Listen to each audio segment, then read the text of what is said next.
Hello, everybody, and welcome to another edition of the Mr. Warren Hayes Show. I, of course, am Mr. Warren Hayes, and it is the 30th of October.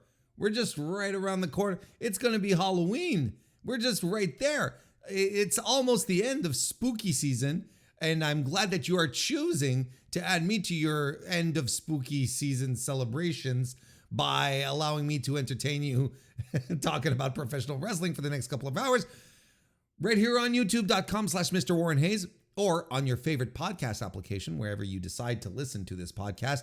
I am there. I am free. I'm here for you, and you are here for me in your own special way. Thank you very much for listening. Of course, per usual, likes on the video on YouTube, 5-star reviews on Apple Podcasts, 5-star ratings on Spotify are always welcome, and they help grow the podcast tremendously. So thank you in advance if you want to take just a second or two to do that.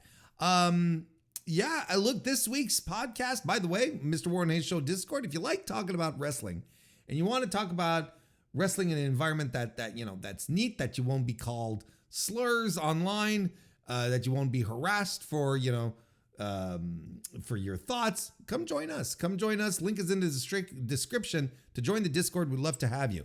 That being said, I was going to get to the run sheet for tonight.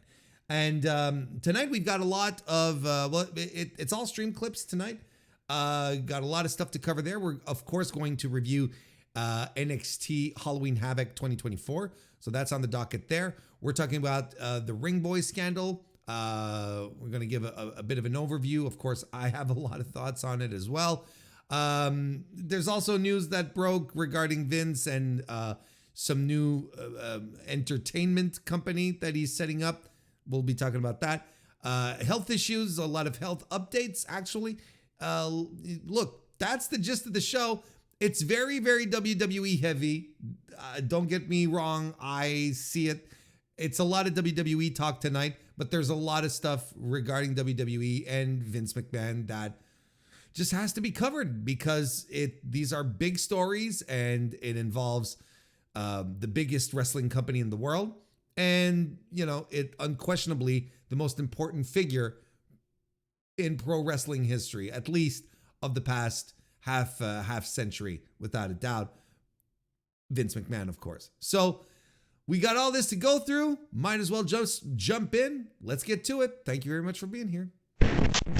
But we are going to start things off talking about a brand new WWE lawsuit that has appeared in the world. In fact, on October 23rd, just last week, the law firm DiCello Levitt filed a suit against WWE, Vince McMahon, Linda McMahon, and TKO Group Holdings on behalf of 5 survivors of the Ring Boy scandal. This was a bit of a surprise. I don't think anyone was really expecting this.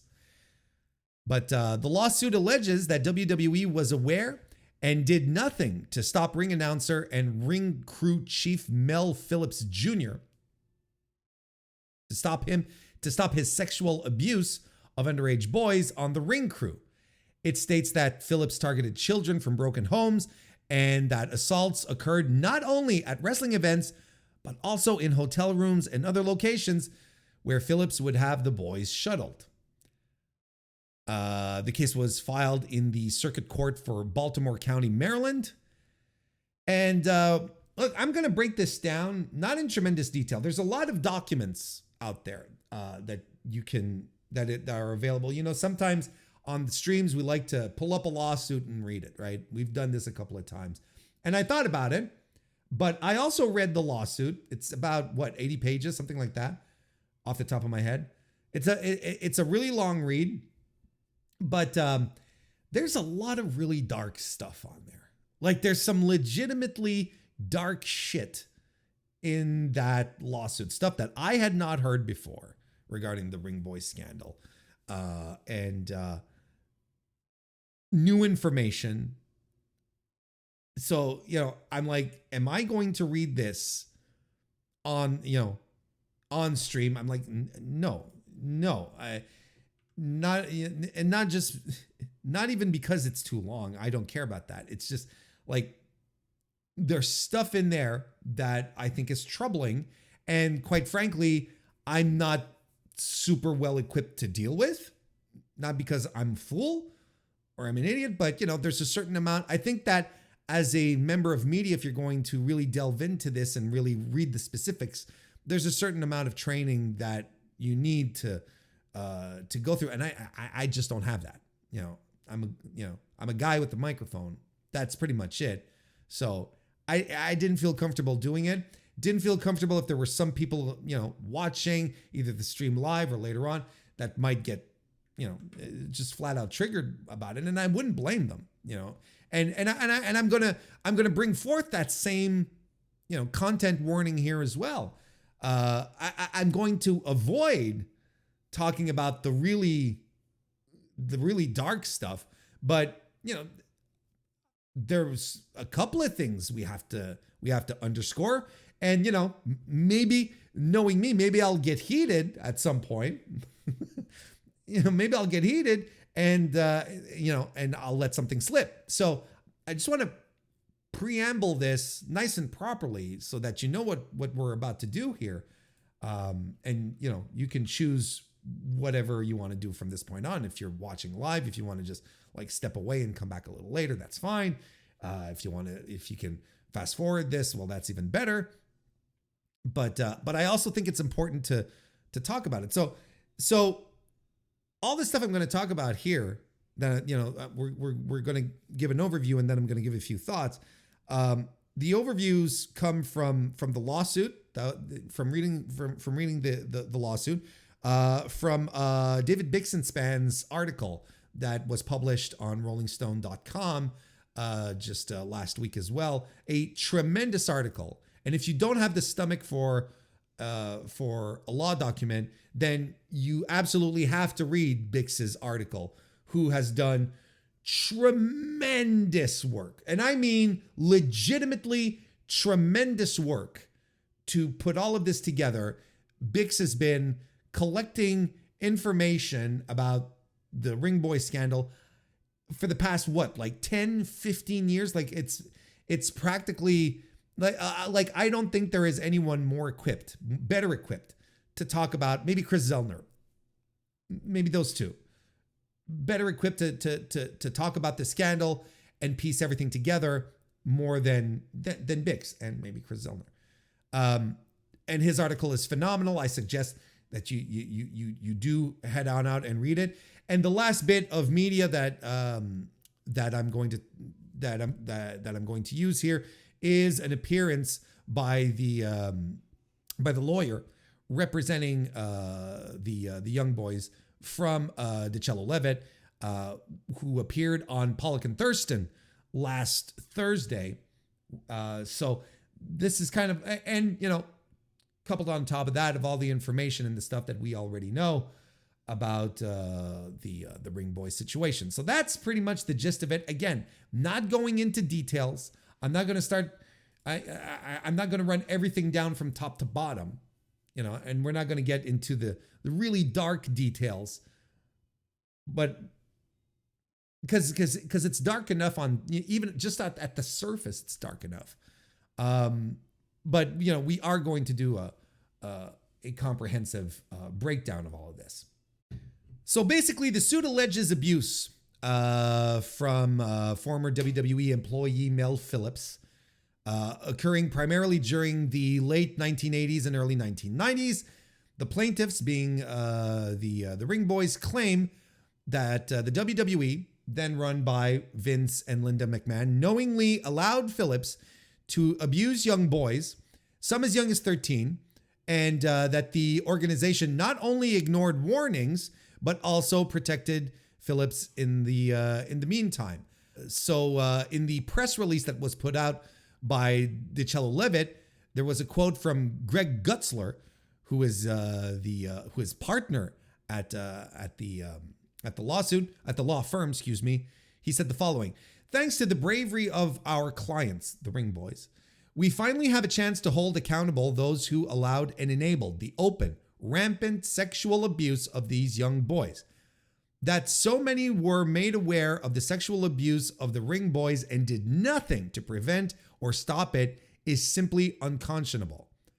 The WWE and McMahons had a responsibility to these underage boys, and they failed them in the worst way possible. We will vigorously fight to uncover the truth about systemic, insidious, and life-altering abuse. This was Mark DiCello, who is a founding partner of DiCello Levitt, who provided that quote. He continues, we commend our clients for their bravery in coming forward and promise to relentlessly seek justice for them. And Callis, attorney for Janelle Grant, who is a name that is probably familiar to a lot of wrestling fans and probably familiar to you if you listen to this podcast here. She put out her own statement regarding this news. Quote, the allegations in the Ring Boys lawsuit against WWE are deeply troubling. Vince McMahon made sexual abuse and human trafficking a hallmark of WWE's culture for decades. Survivors like Janelle Grant and other former WWE employees deserve their day in court. All former WWE employees who experience sexual abuse and harassment should be allowed to tell the truth by having their non-disclosure agreements waived.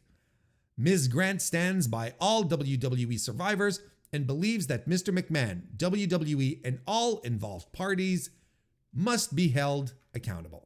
Of course, on the heels of that, Vince's attorney replied with a statement as well. So of course, Jessica Rosenberg is the person representing Vince here, and this is what the statement read. More than 30 years ago, the columnist Phil Mushnick tried to make headlines with these same false claims. Those allegations were never proven and ultimately became the subject of a defamation lawsuit against Mr. Mushnick. The negligence claims against Mr. McMahon that were asserted today rely on these same absurd, defamatory, and utterly meritless statements by Mr. Mushnick. We will vigorously defend Mr. McMahon and are confident the court will find that these claims are untrue and unfounded. So, before we move forward any more than this, just got to point this out. Ask a question, really.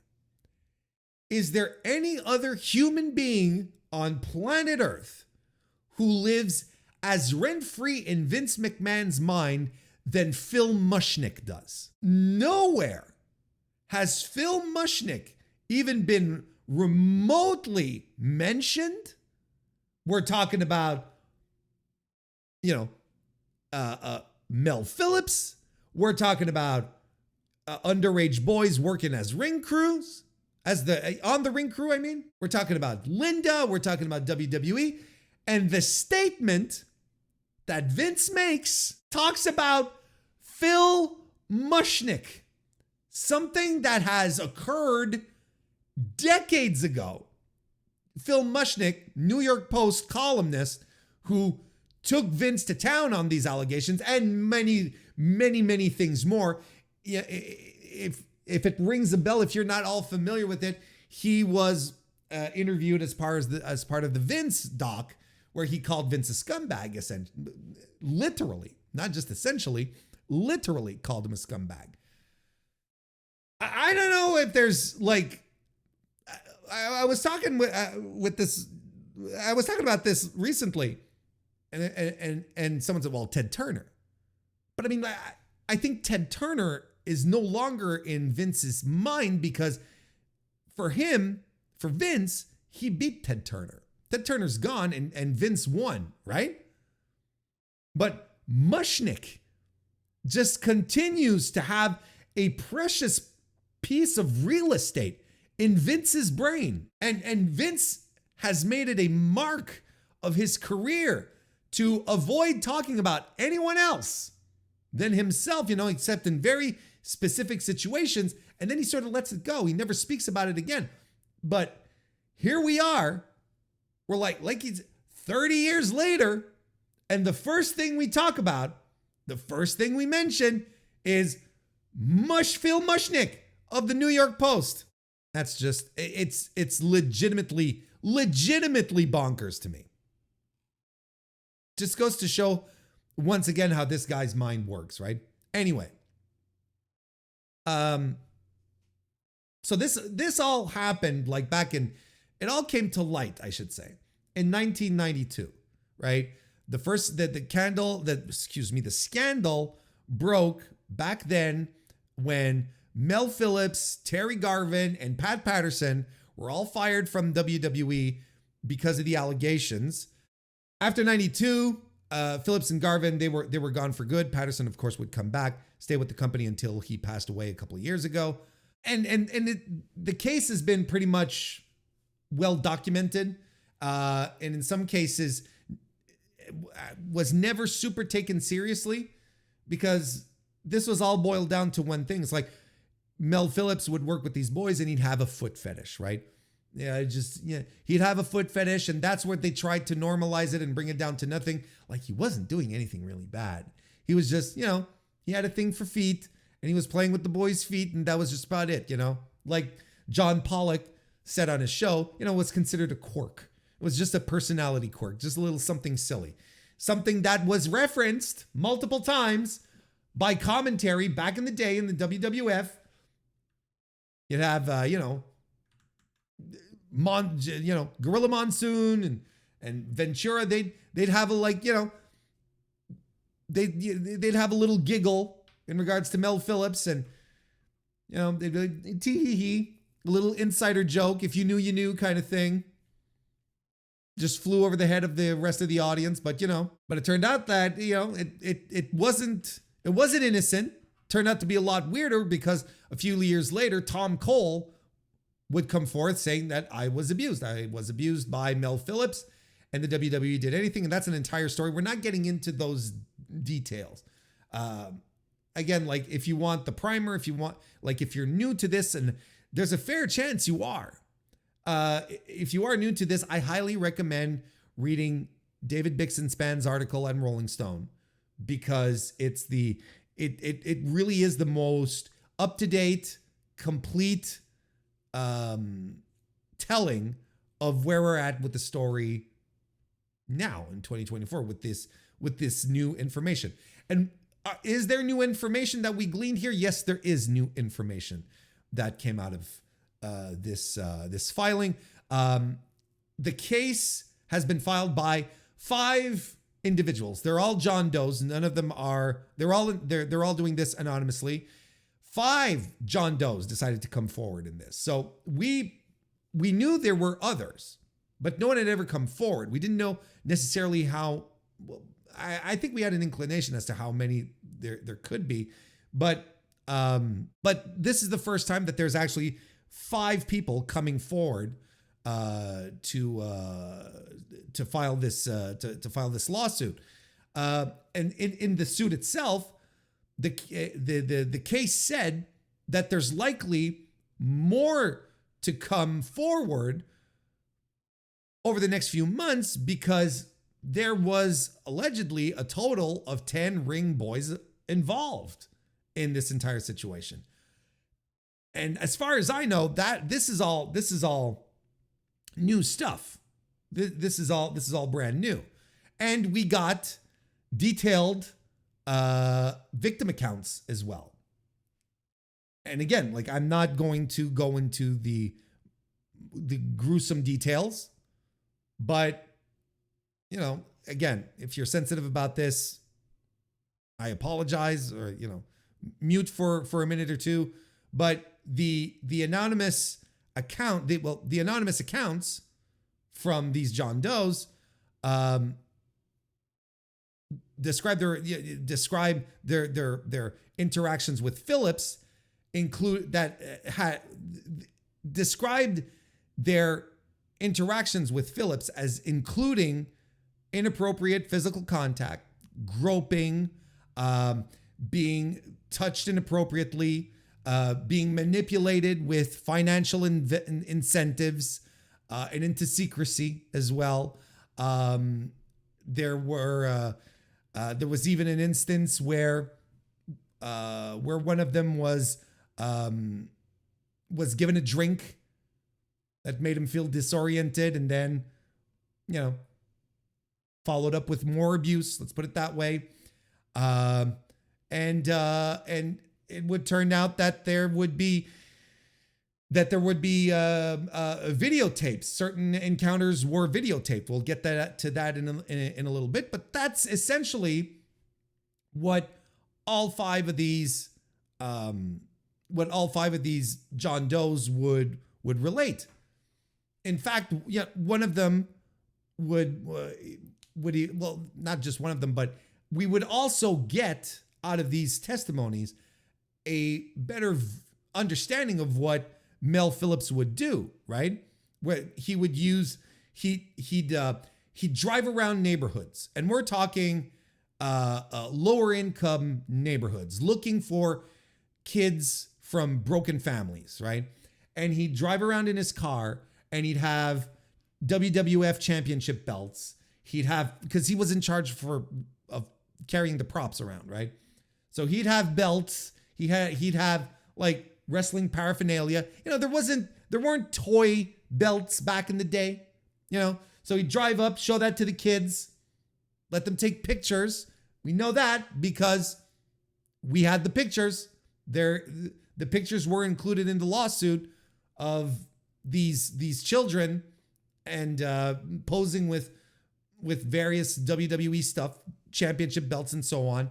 So he'd, you know, like a guy in a van hawking candy, be like, you know, this is how we'd lure them. You know, he'd lure them under the guise of them working for WWE, being a part of this secret world of pro wrestling. And again, vulnerable kids who've got nothing, who are from broken families, like the most predatory shit. Predatory shit. The most predatory shit you could imagine. It's really bad. So that's what he'd do. And there's actual photographic evidence to bring this up. And like I mentioned, there's a video. And I didn't know this. I think Bix knew. I feel Bix knows everything in this one, but I didn't know there was video. But there is actual video that was collected. I'll read it from Bix's article here. Let me pull it up. Okay, I got it here. From Bix's article, this is what he says. He says records obtained from Freedom of Information Act requests and exhibits in the Mushnick lawsuit show that both WWE in 1992 and the FBI in 1993 came in possession of a videotape that showed Phillips doing exactly what multiple boys accused him of doing. With me here, forcibly rubbing a boy's foot on his crotch as they were play wrestling. This was filmed. This was on tape. This evidence, along with a lot of other things, was apparently with the FBI. Apparently, there was a case on a federal level to go after Mel Phillips because of all of this. There was enough circumstance to get the feds involved. Now you can ask, and it's a very pertinent question to ask. Why didn't the FBI do anything if they had this evidence? You know, Bix said that the video had gone to.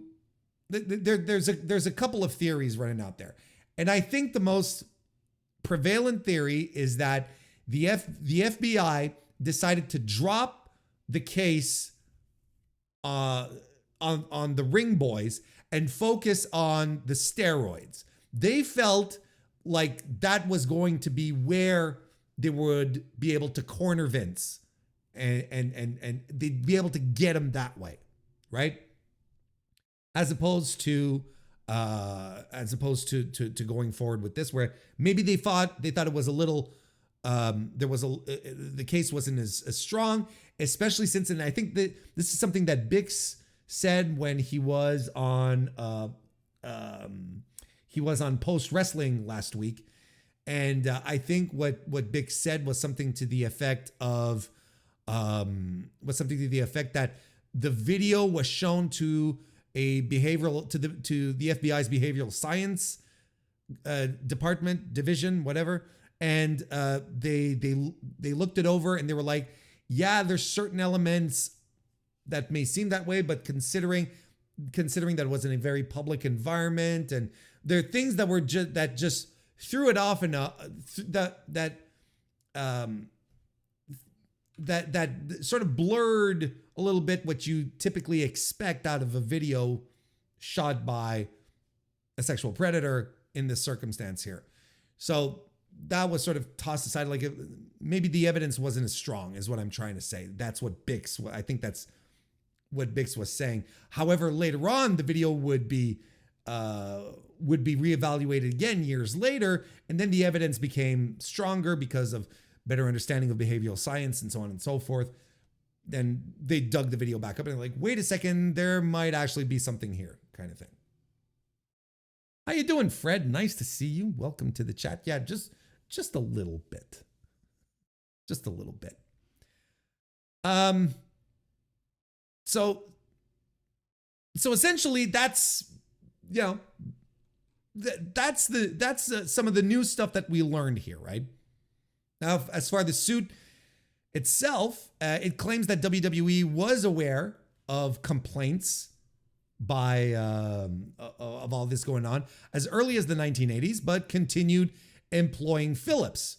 The lawyers argue that WWE executives, including the McMahons, chose to retain Phillips. They fired Phillips in 1988, but then decided to bring him back like 6 weeks later. But he was later reinstated. When he was reinstated later, it was with an informal instruction to stay away from the kids, right? This is something that is typically attributed to Linda McMahon, where she would have outright told Mel Phillips to stay away from the kids. So in the suit, they're pointing out that this leniency would indicate a troubling pattern of WWE minimizing complaints to avoid negative publicity, and neglect in the McMahon's actions as they failed to protect minors, and essentially allowing Phillips free reign to reoffend. And he did. He got emboldened. Right? He just decided to do it again and again. He gets fired. But a couple of weeks later, he's brought back. I mean, they emboldened him. They were negligent. They knew what was going on. There's too much compelling evidence. There's Vince giving out statements, public record, saying, well, we let Mel Phillips go because he had an unnatural proclivity or something. But, he used the word unnatural towards young boys. Like, holy shit. It's completely disgusting.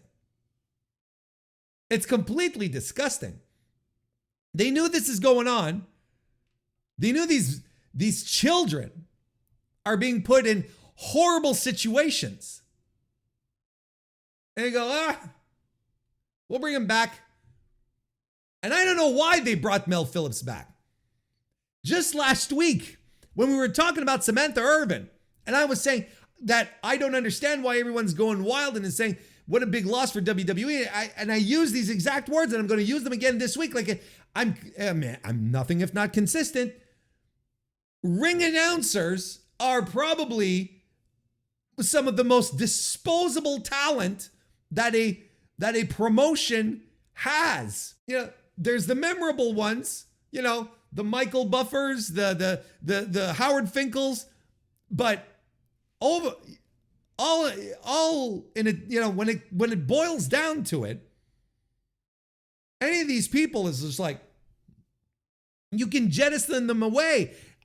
Mel Phillips was not Hulk Hogan. The success of WWF was not hanging on whether or not Mel Phillips was doing the ring introductions. For fuck's sake. It doesn't make sense. They bring him back. You think they did the right thing, but no, they bring him back. And they know. They know about it. Now, why is WWE a defendant? Well, because the company, the structure of the company failed in its own duty, because these actions were taking place during events. It wasn't like Mel Phillips, working with the kids and then taking them home.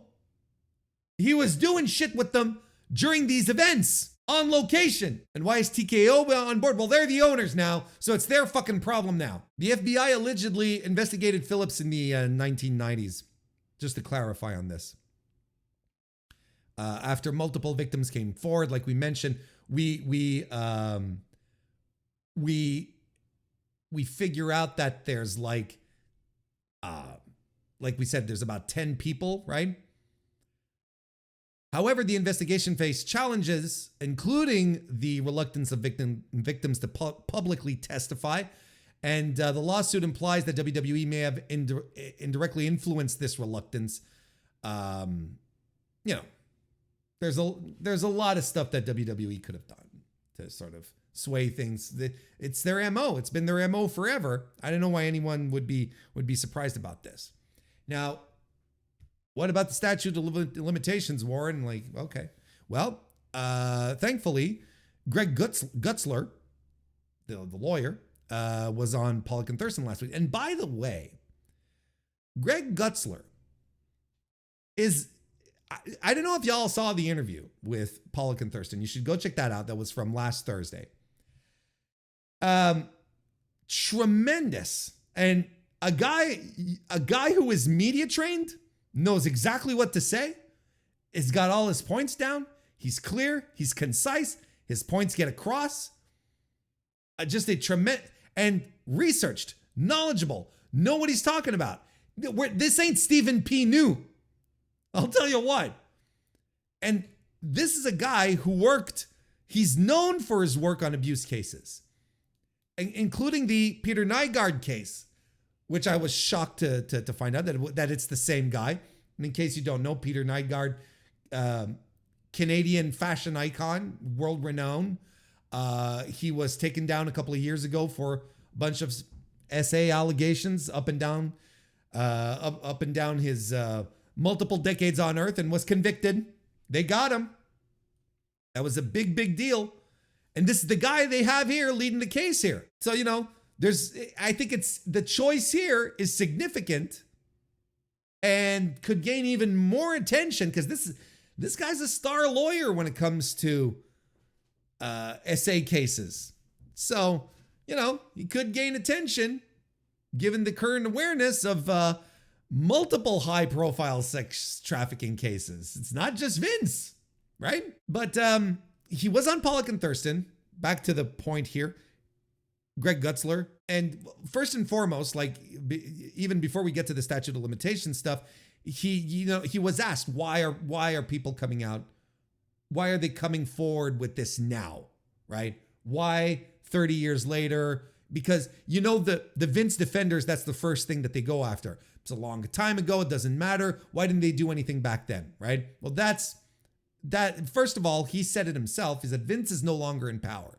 So it's already not as scary for them to do this, because he's not in that untouchable position, right? And that's significant. And then there's the idea of this law that was passed, I should say, in the state of Maryland, called the Maryland Child Victims Act. Excuse me, Maryland Child Victims Act, the Maryland CVA for short, and it is a law that was passed in 2023, signed into law, that retroactively and prospectively repeals the statute of limitations on child sexual abuse and raises the liability limits for a single plaintiff to $1.5 million for claims against private institutions. So essentially, there was compelling research that says that the statute of limitations can be applicable to children on the same level as adults, because of power dynamics because children, because they're kids, because they're not fully developed, because they don't have the same level of reasoning that humans do. They're not emotionally prepared to deal with all this fucking bullshit that comes around with these types of allegations. The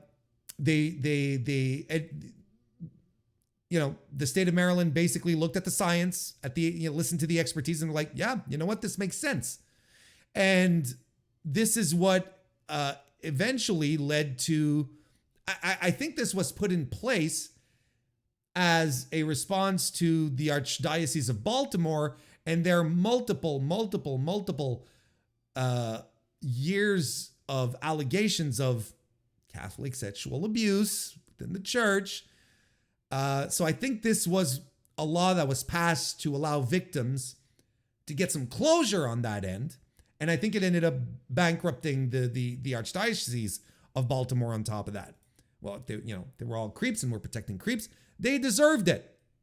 So this is why, 30 years later, these guys have these guys, the former ring boys, have the opportunity to come forward here. And I think it's tremendous. I think it's a very, very brave thing to do, right?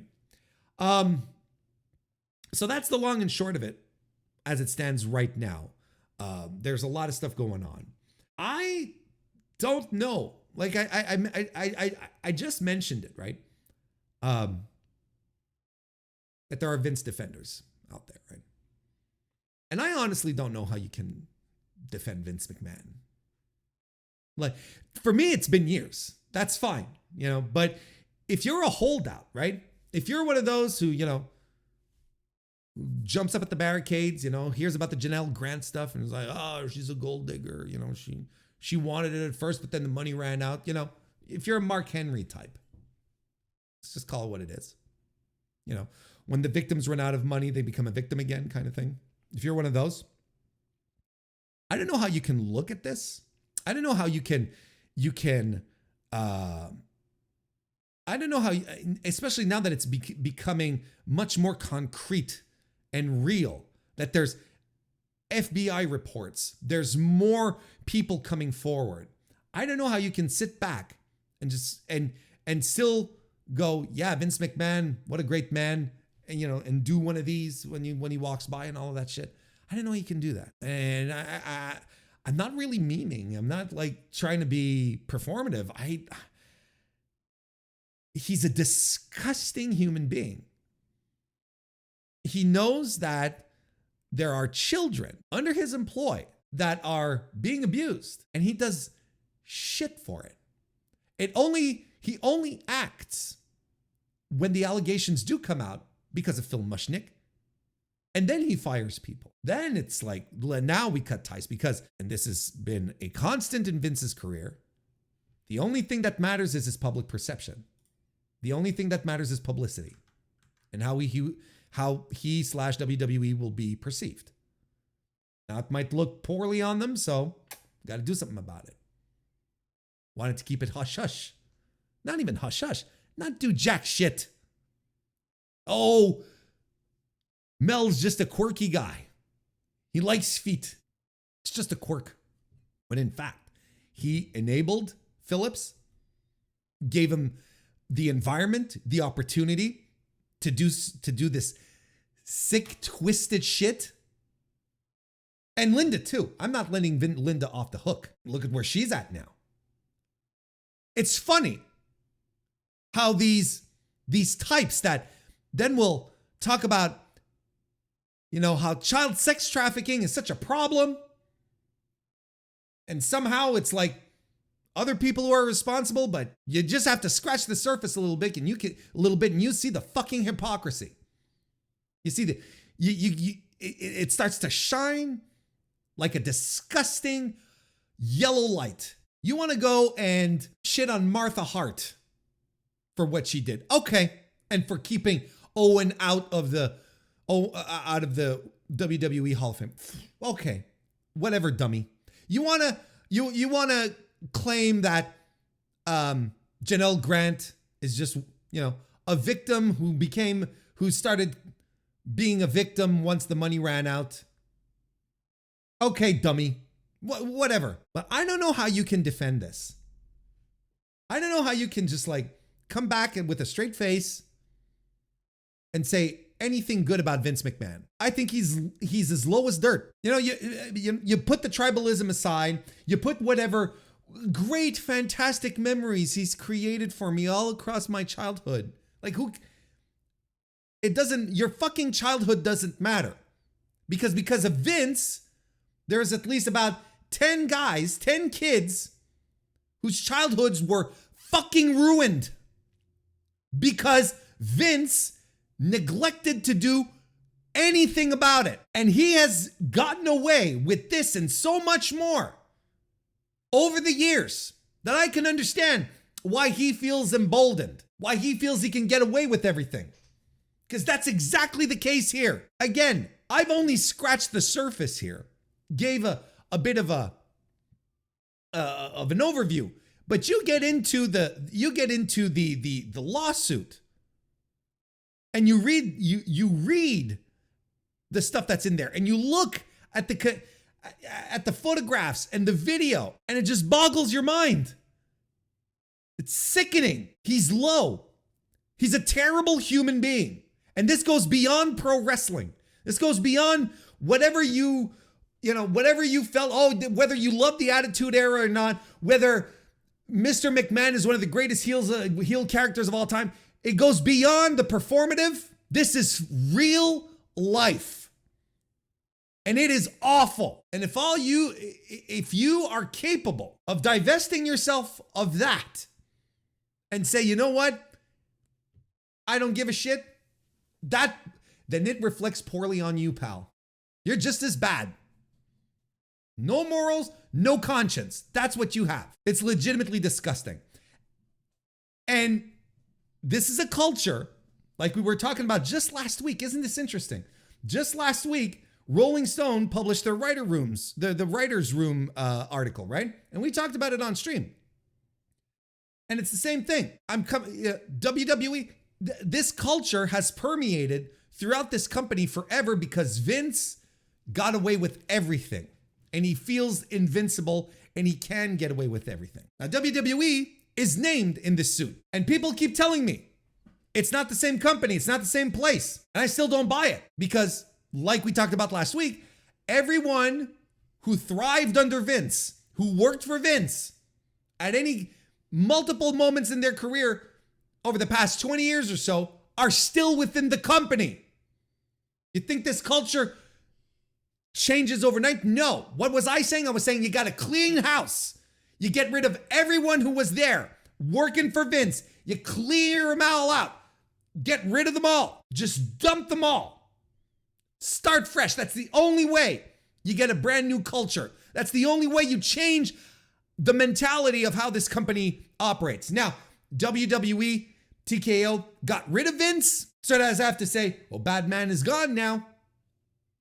Now they have an opportunity here to really truly do the right thing instead of just saying, well, we got rid of the bad apple. And no, the bad apple, he was not the bad apple. He was like the tree. He was like the tree off of which all of the apples grew. The apples are still there. WWE, TKO, they have an opportunity here to really show that they're serious about this. Where when they say we do not tolerate this type of behavior, prove it. When Triple H gets questioned at a press conference and he says, no, our environment is safe. Prove it. Prove it. The opportunity is here for them to do the right thing. Whether they get dragged into court or not, they have the opportunity to do the right thing, to get rid of this cloud, to really move forward and to be a new company. They just have to do the right thing and start changing this culture. Because this shit is disgusting and it is at the basis of the company. And the people who are there have existed in this culture, have lived through it, probably heard about it, if not outright saw things. It's time for this company to change. It's time for this company to put their fucking money where their mouth is. And instead of saying nice little platitudes They don't have to stick up for Vince anymore. They don't have to put on airs and say, oh no, oh no, everything is very safe here. Everything is fine. No, you can do actionable, concrete things to truly change the company. I don't think they will. I hope I am pleasantly surprised. Of course, we will continue to cover this on the Mr. Warren Hayes Show because this lawsuit is huge. It's a bombshell on top of the Janelle Grant suit, on top of whatever the Southern District of New York is cooking up, the Department of Justice. Whether that's coming to fruition or not, they still got about a month. We'll see.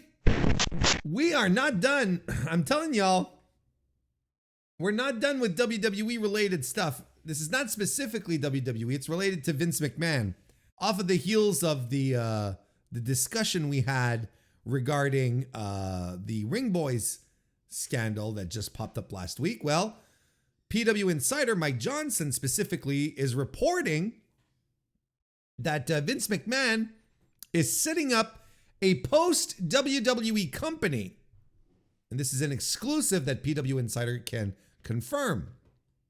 Let's read the article from pwinsider.com. Multiple sources with knowledge of the situation have confirmed McMahon has been in the process of setting up what has been described as a quote-unquote entertainment hub company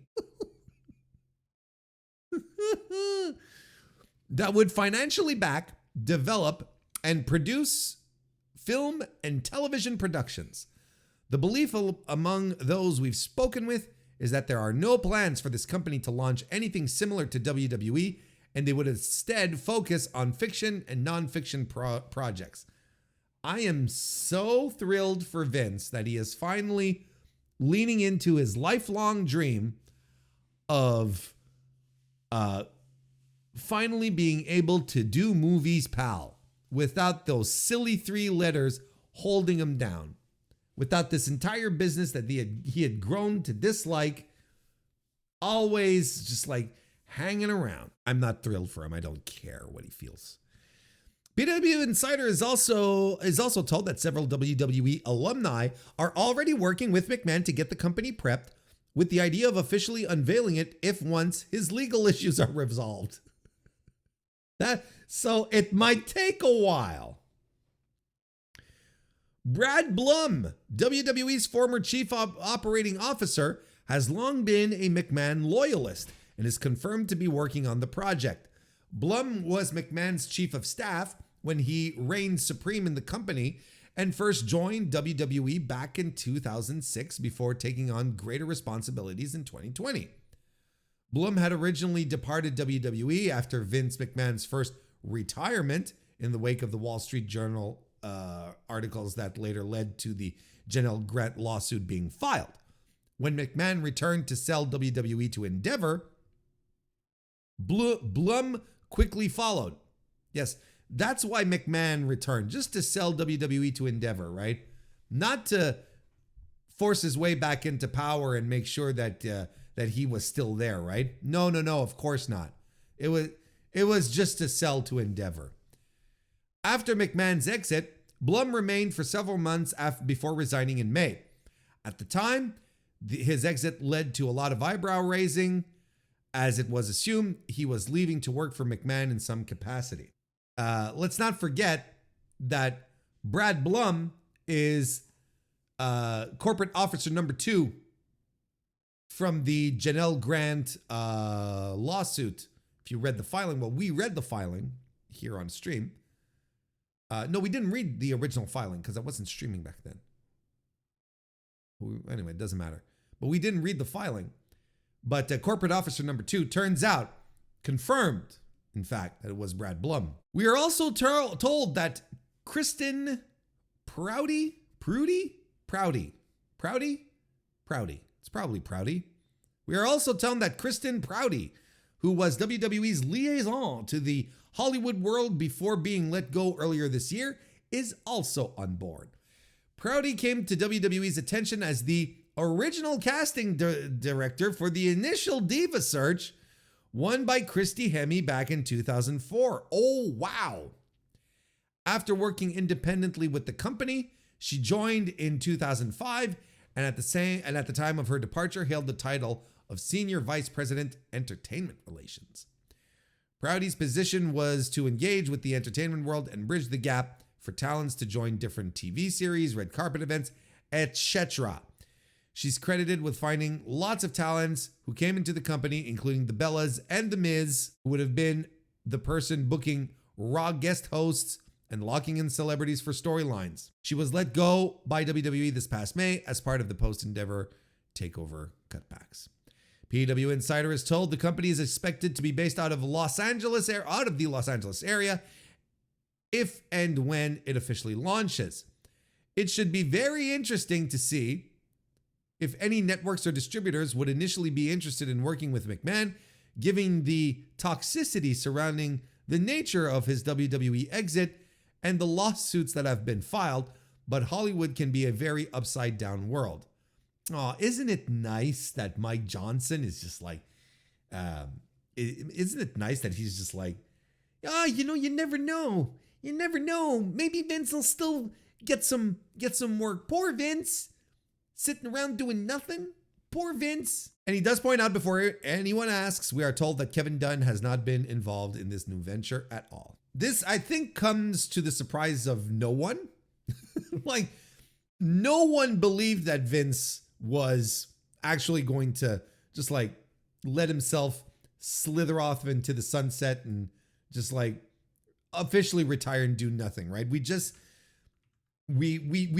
heard him on his documentary say that, if I'm going to retire, I might as well be dead, right? You might as well kill yourself or something like that, right? I don't remember what he said.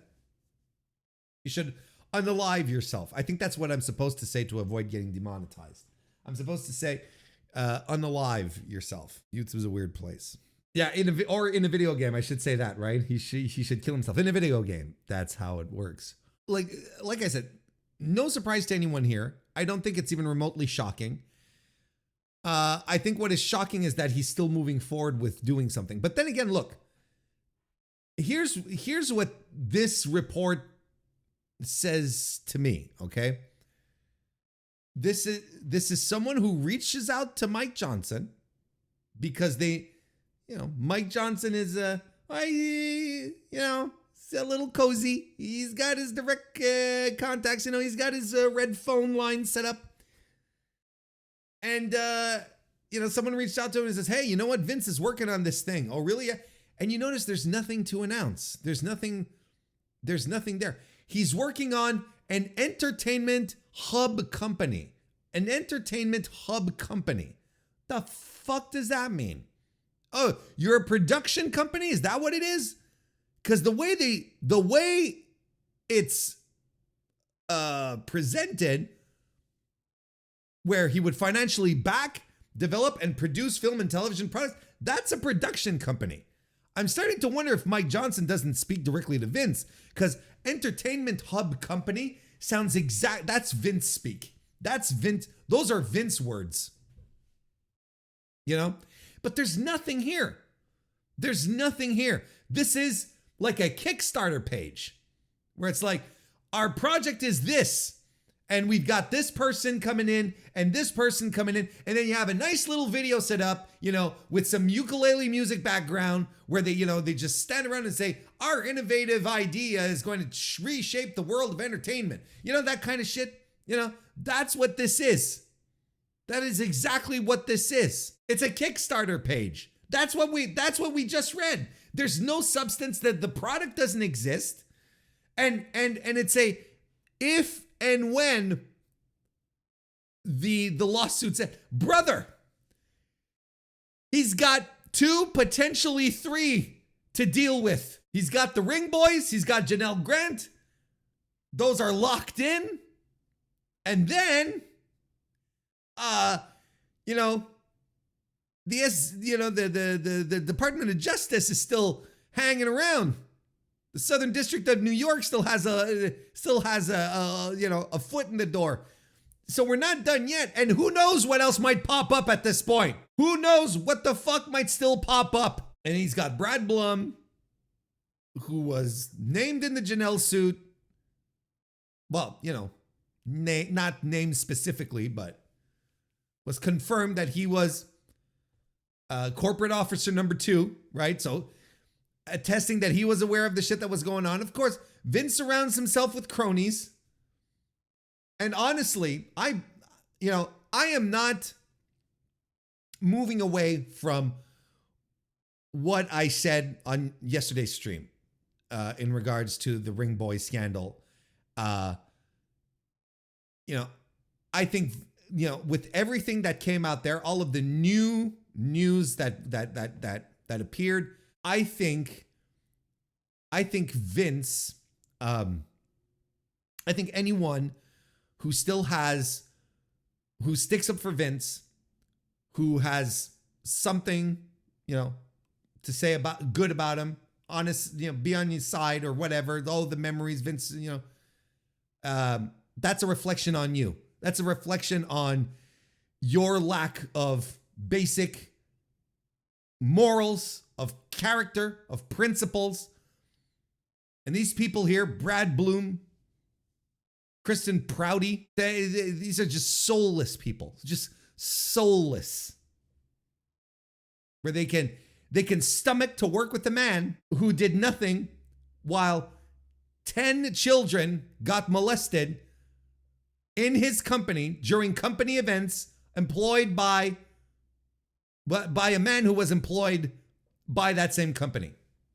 It's repulsive. These people are soulless. So this is very much public relations.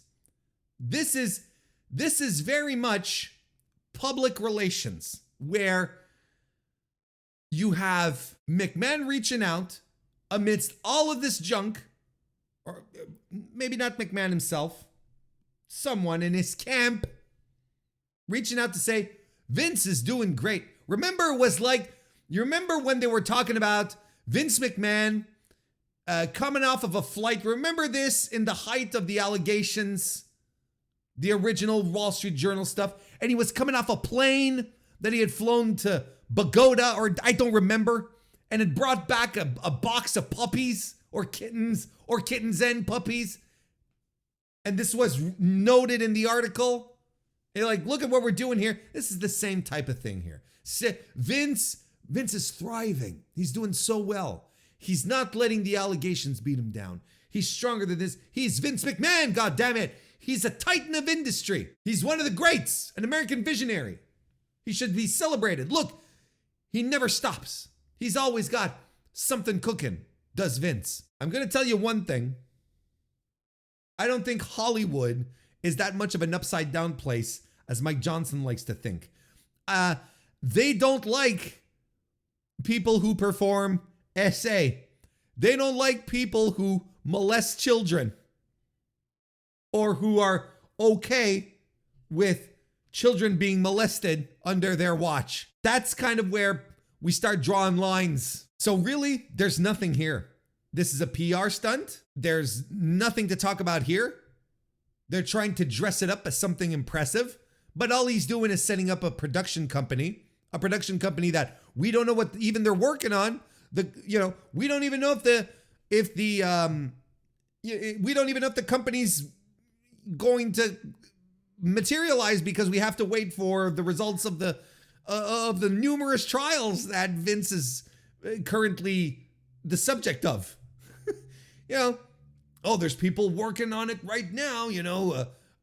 Kristen Prouty, she's already on this. It could just be like she's making a phone call a day, calling one of her contacts, sending a couple of text messages. That could be it. Trying to scout some talent, trying to look for, hey, got any scripts? Got anything you'd like to script up? I'm thinking it just came to mind right here. Vince he's anything if he's nothing if he's not smart. What if Vince here decides to lean into the right-wing entertainment, and then he starts doing Sound of Freedom likes, or Christian films, You know, that kind of stuff. He starts doing all this stuff that you know, where you need he starts producing these types of films that don't end up in mainstream theaters anyway, but he starts doing these just to maintain the grift, just to rise, keep his profile high, so that his inane defenders will keep sticking up for him, because he's a Trump guy. And if Trump pats him on the back and says Vince is cool, they're all going to say Vince is cool. All of these weird ass MAGA people, I apologize if you're one of them, but not really. I don't think I've cultivated that kind of audience. But you know, the same type of people, you know, I wouldn't be surprised if they rally to him. And these are the same people who are going to be running around, who do in fact run around talking about you know, child sex trafficking, you know, and you know, we got to protect the children. Oh, but if Donald says he's okay, then he's okay. No, but we have all of these court papers. Oh, it's fake. Not Vince. Despite the overwhelming evidence, you know, they'll follow their cult leader.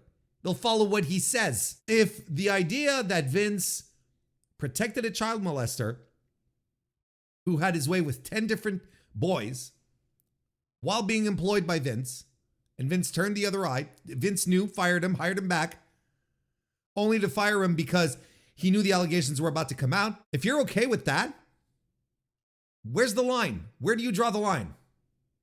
If that is where, if you're okay with that, and the evidence is overwhelming, you have to be willfully ignorant at this point.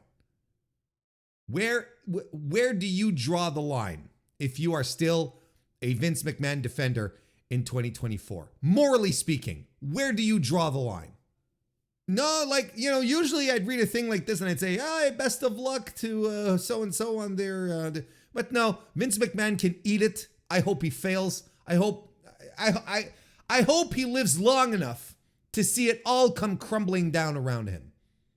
I hope he lives long enough to absolutely and utterly eat shit. We still have more WWE stuff to talk about. Can you believe it?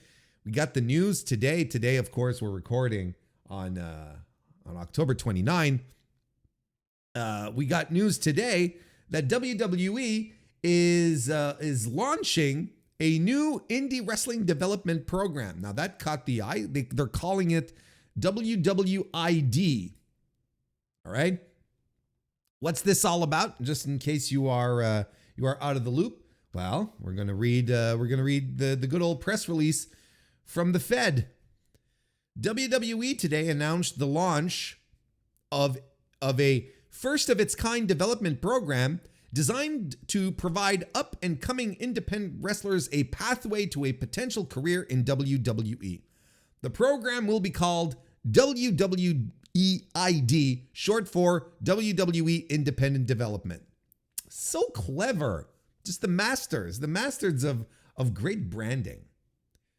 WWE is the latest in our efforts to identify and support the journey of up-and-coming wrestlers, in turn raising the profile of and strengthening the independent wrestling ecosystem, said WWE Chief Content Officer Paul Triple H Levesque. Yes, it's the latest in their efforts to support talent and strengthen the indies. You know, WWE, it's long-standing history of looking out for talent, being there to support them, and their, most importantly, their long-standing travails to strengthen the independent scene. Oh God, just this is one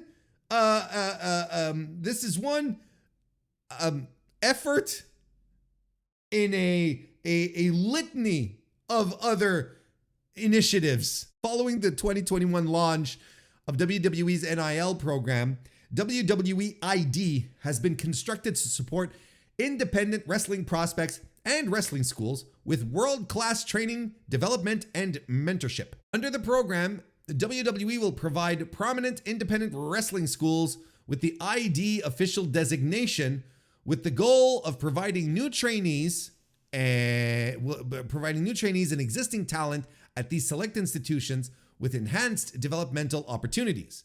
Booker T's Reality of Wrestling, based in Houston, Cody Rhodes' Nightmare Factory in Atlanta, Seth Rollins' Black and Brave Academy in Davenport, Iowa, Elite Pro Wrestling Training Center in Concord, New Hampshire, and Knox Pro Academy, Los Angeles, the first WWE ID independent wrestling schools to earn the official designation. Additionally, WWE ID will identify top independent wrestling prospects with an official ID prospect designation and support their developmental journey by providing financial opportunity and assisting with training, mentorship, and development, including access to world-class facilities, best-in-class ring training, athletic trainers, and more. WWE ID will give fans the opportunity to follow the paths of these standout prospects on the independent wrestling scene throughout curated, behind-the-scenes content, as well as highlights and matches showcased across WWE's social platforms. So that's very interesting, and definitely created a bit of a somewhat of a what's the word I'm looking for? A tumult, huh? How about that? It created a tumult across the world of pro wrestling to a degree. You know, like ultimately, if it, you know, just to make sure we have the summary right here, this, what do we call it? Do we call it? Let's call it framework. Okay, is going to focus on developing independent talent via wrestling schools out there in the U.S. To create a pipeline for talent for WWE. Right? That's essentially it. The facilities, of course, that we're in here, we all talked about them. All of these facilities are going to be designated as such, right? Reality of Wrestling, Nightmare Factory, Black and Brave, Elite Pro Wrestling Training Center is maybe one that we're not necessarily easily aware of. That is that's not a promotion, but a school up in the Northeast, of course. It's ran by a guy named Mike Hollow, who was, I guess a guy that tried to break into the business in the 90s. You know, and he's had a couple of tryouts here and there in WWE, and it apparently never did quite pan out. But now he's 100% like training guys, and he's trained a bunch of people, like a ton of folks that you've heard of have gone through his school. So that's Elite Pro Wrestling Training Center. And Knox Pro Academy, that's Rikishi's training school, just churning out Pacific Islanders for the Bloodline story. But nonetheless, that's pretty much what that's the overall gist of it. I mean, there's a lot of takeaways to do. First of all, look, here's one thing that I want to point out. What did they say? They say in the press release, they call it a first of its kind developmental program. First of its kind. It's like, this is not the first of its kind. Like, this is WWE going back to its roots in that regard, where they would have they'd have Memphis, they'd have OVW, they'd have FCW, Florida Championship Wrestling, and these were the training grounds. These were the promotions, the school/promotions where wrestlers were sent to turn into superstars, right? Of course, OVW in the WWE days was probably most famous because of the crop of tremendous superstars that came out of there. Do you need me to reiterate them? Okay, I shall. John Cena, Batista, Brock Lesnar. Who am I forgetting? I'm forgetting one. Randy Orton, I said. Brock. No, that's it. Those are usually the ones, right? Cena, Batista, Brock, and Randy Orton. So This is essentially them going back to their roots in that, So first of its kind, I'm like, oh, come on. No, that's not it. But, I think my first takeaway from all of this was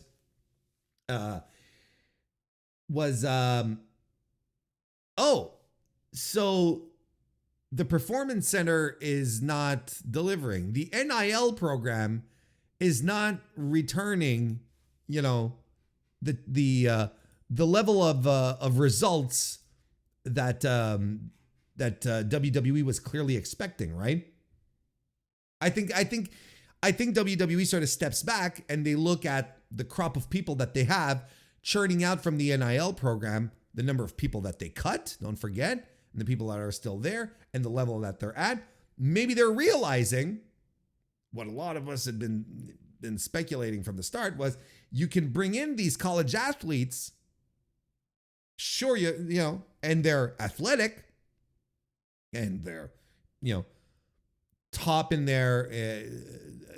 in their fields, but they've never trained to be a professional wrestler. They've never done it. So they're going to have to go through a certain process before they do get to being ready, being shipshape, being ready for TV.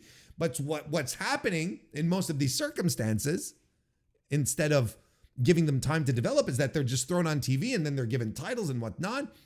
And everyone says they're developmental. They're developmental. Yeah, but you're trying to pass them off as something else in the meantime.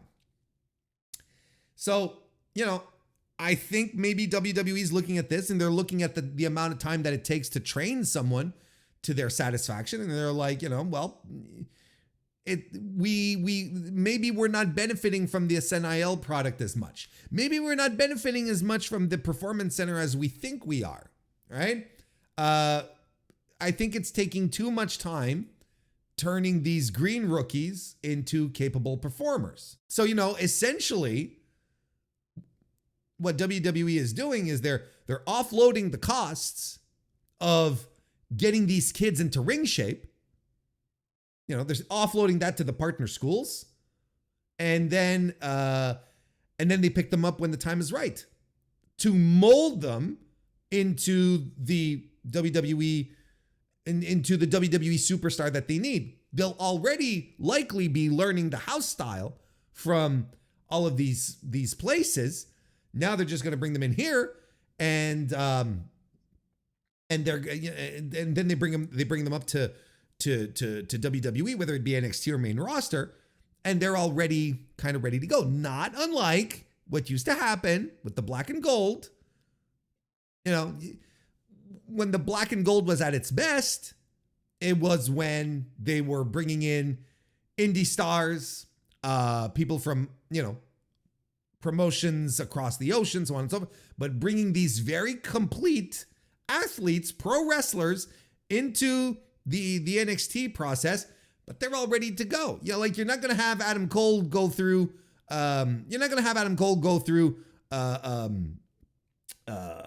hip toss class.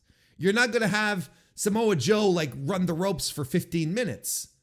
That's not what we're doing. That's not what they were doing, and that's not what that promotion was for. It's not what NXT and that vision was for either.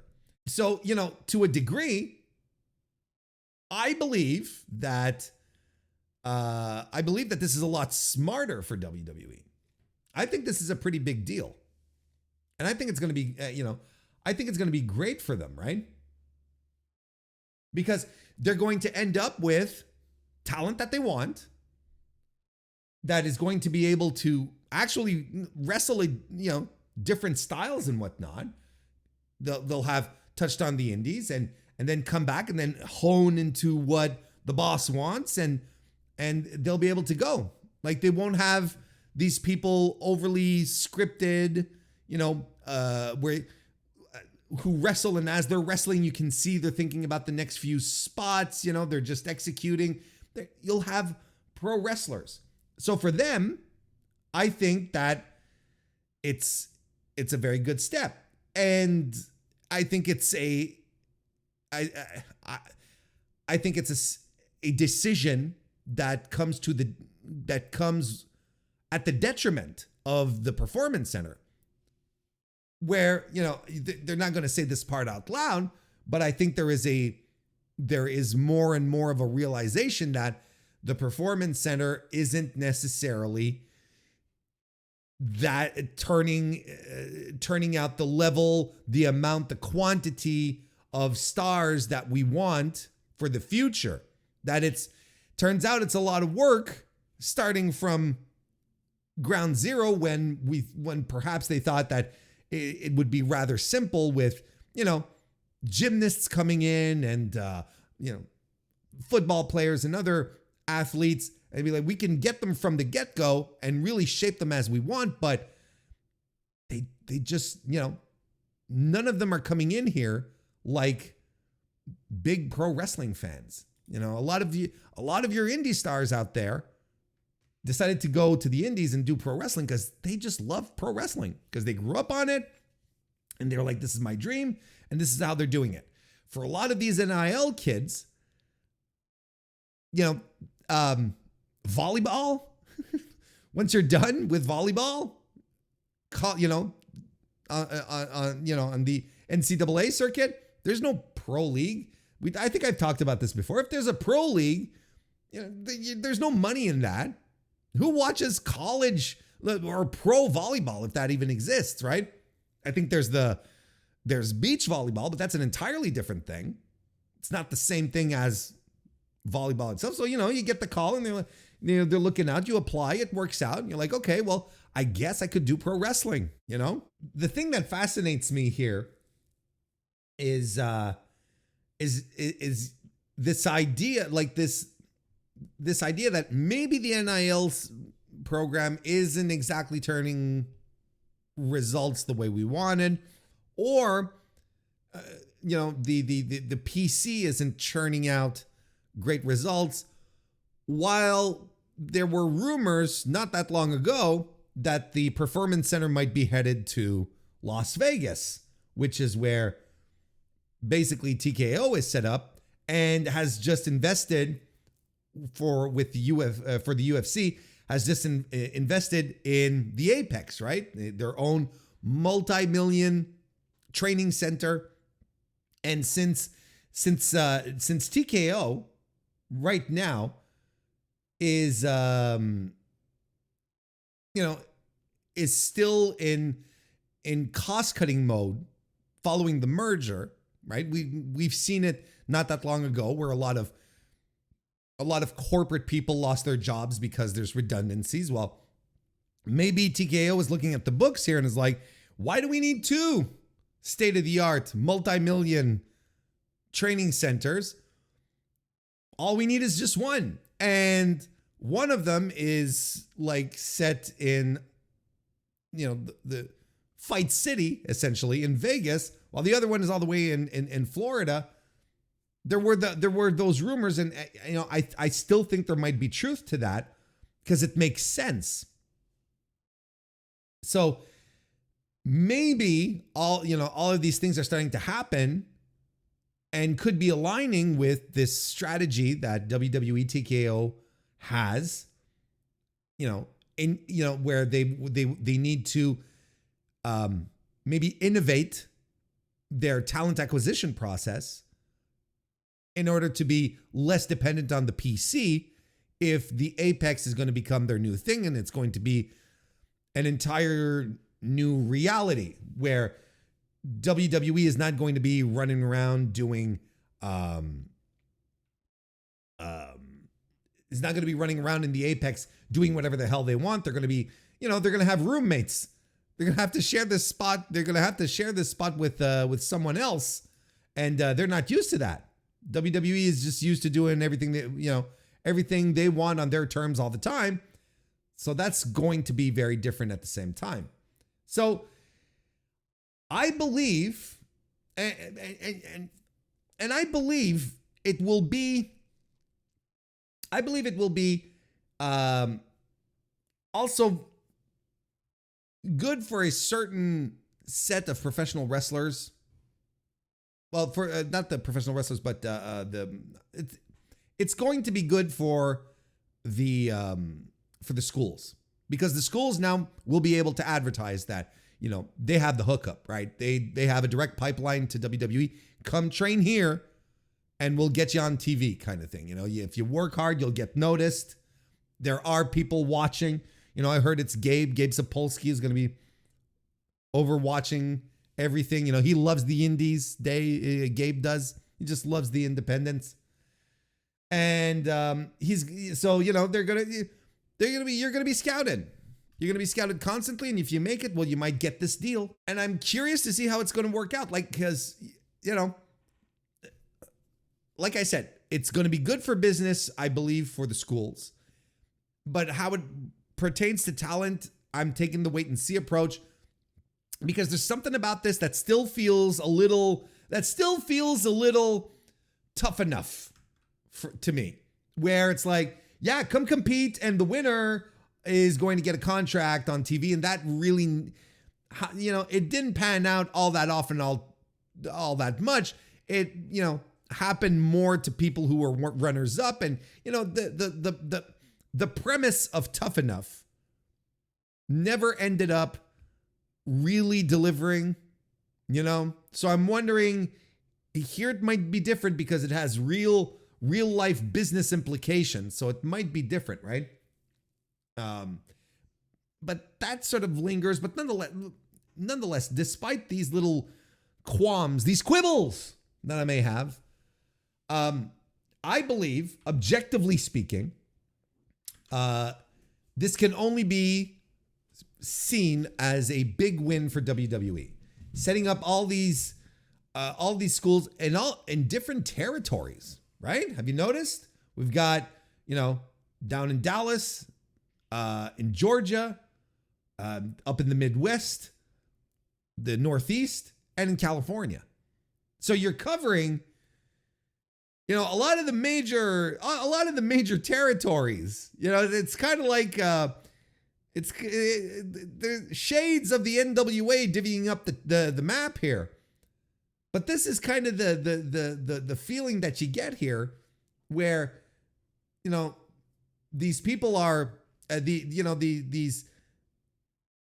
the way geographically everything is spread out. Like, they're touching everyone everywhere. They'll have their toes dipped into indie promotions just about everywhere, right? Because that's just how it's going to be. I think this is legitimately a big win for them. I think that's a huge win for them. But historically speaking, when WWE wins, pro wrestling in general loses.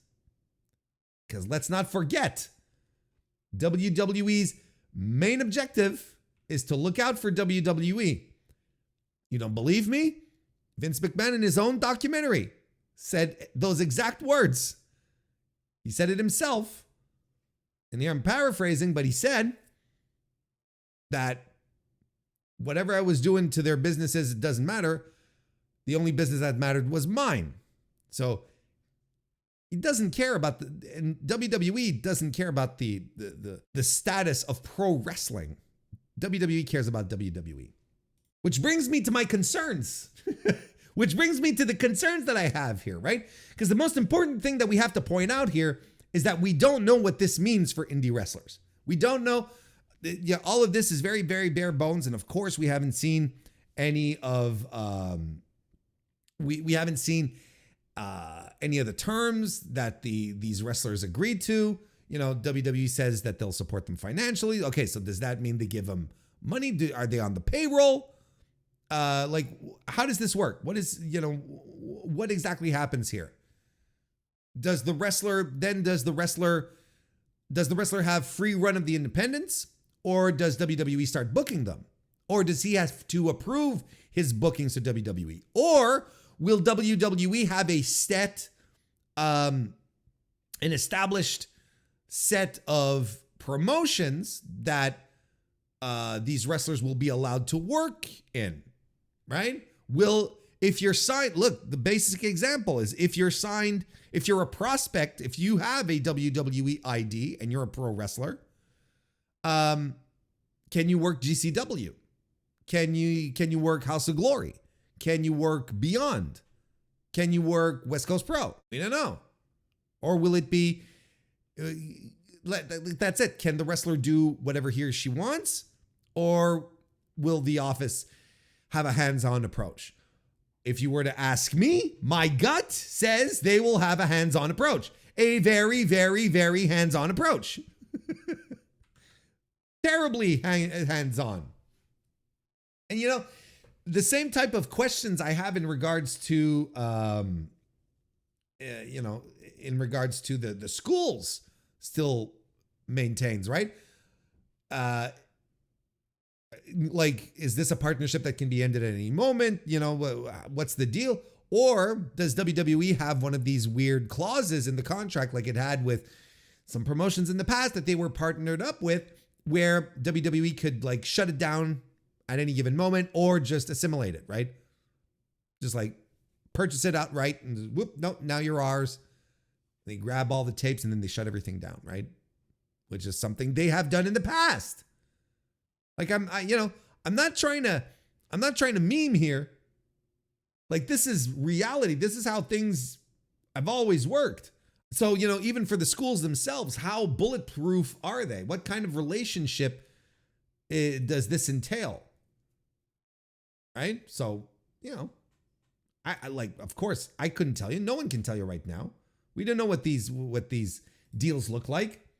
Of course, through this, so, you know, like I mentioned, the autonomy of the schools and the talent, to me, is my biggest question, and I think might end up being the biggest losing part here, right? It might be, it might be the biggest part in which the independents lose their identity, because WWE is not going to tell these schools, yeah, go ahead and teach them like lucha libre. Go ahead and teach them, you know, some deep puro stylings, you know.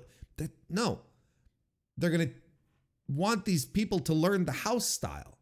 So I think as a viewer, or as a wrestling fan, what we're going to end up having is a homogenization of pro wrestling on the indies. If this goes a little too far, you might just be seeing WWE style everywhere you're going.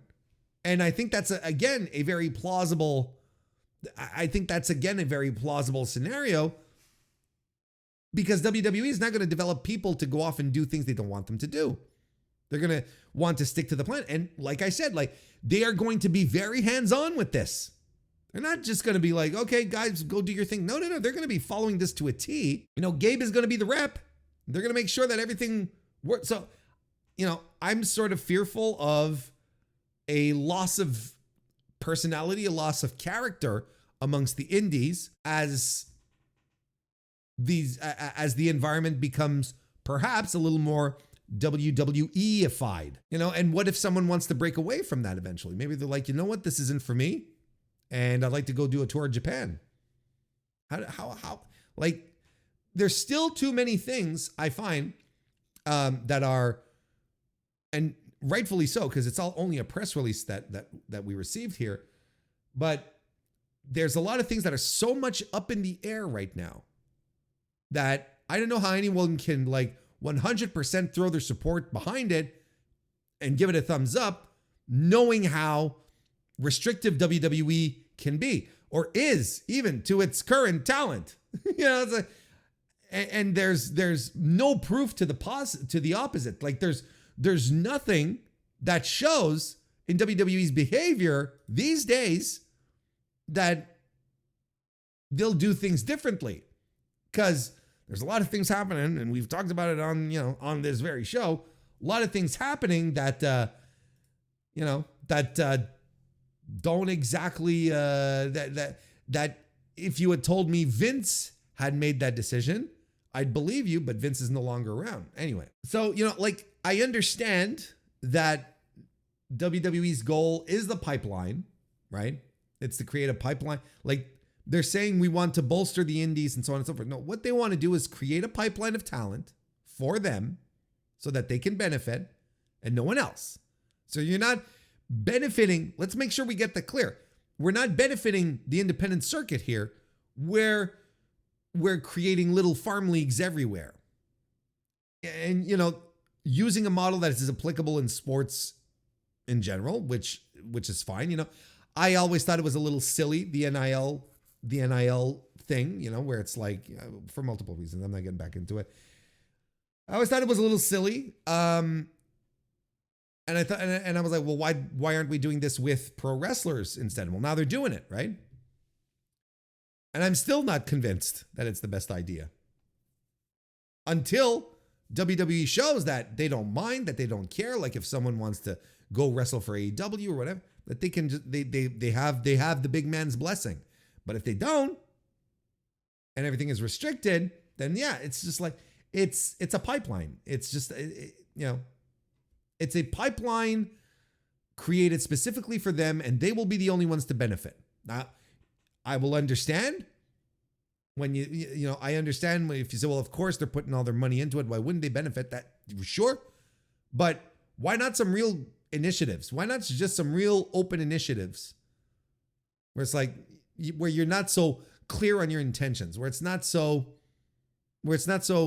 weird. Just like, yeah, we're going to fund, we're going to fund these wrestlers. We're going to fund these schools. And that's it. No, you have to create these relationships, and they're WWE IDs. And we're going to do, backstage vignettes to follow the progression of these stars. And I'm like, okay,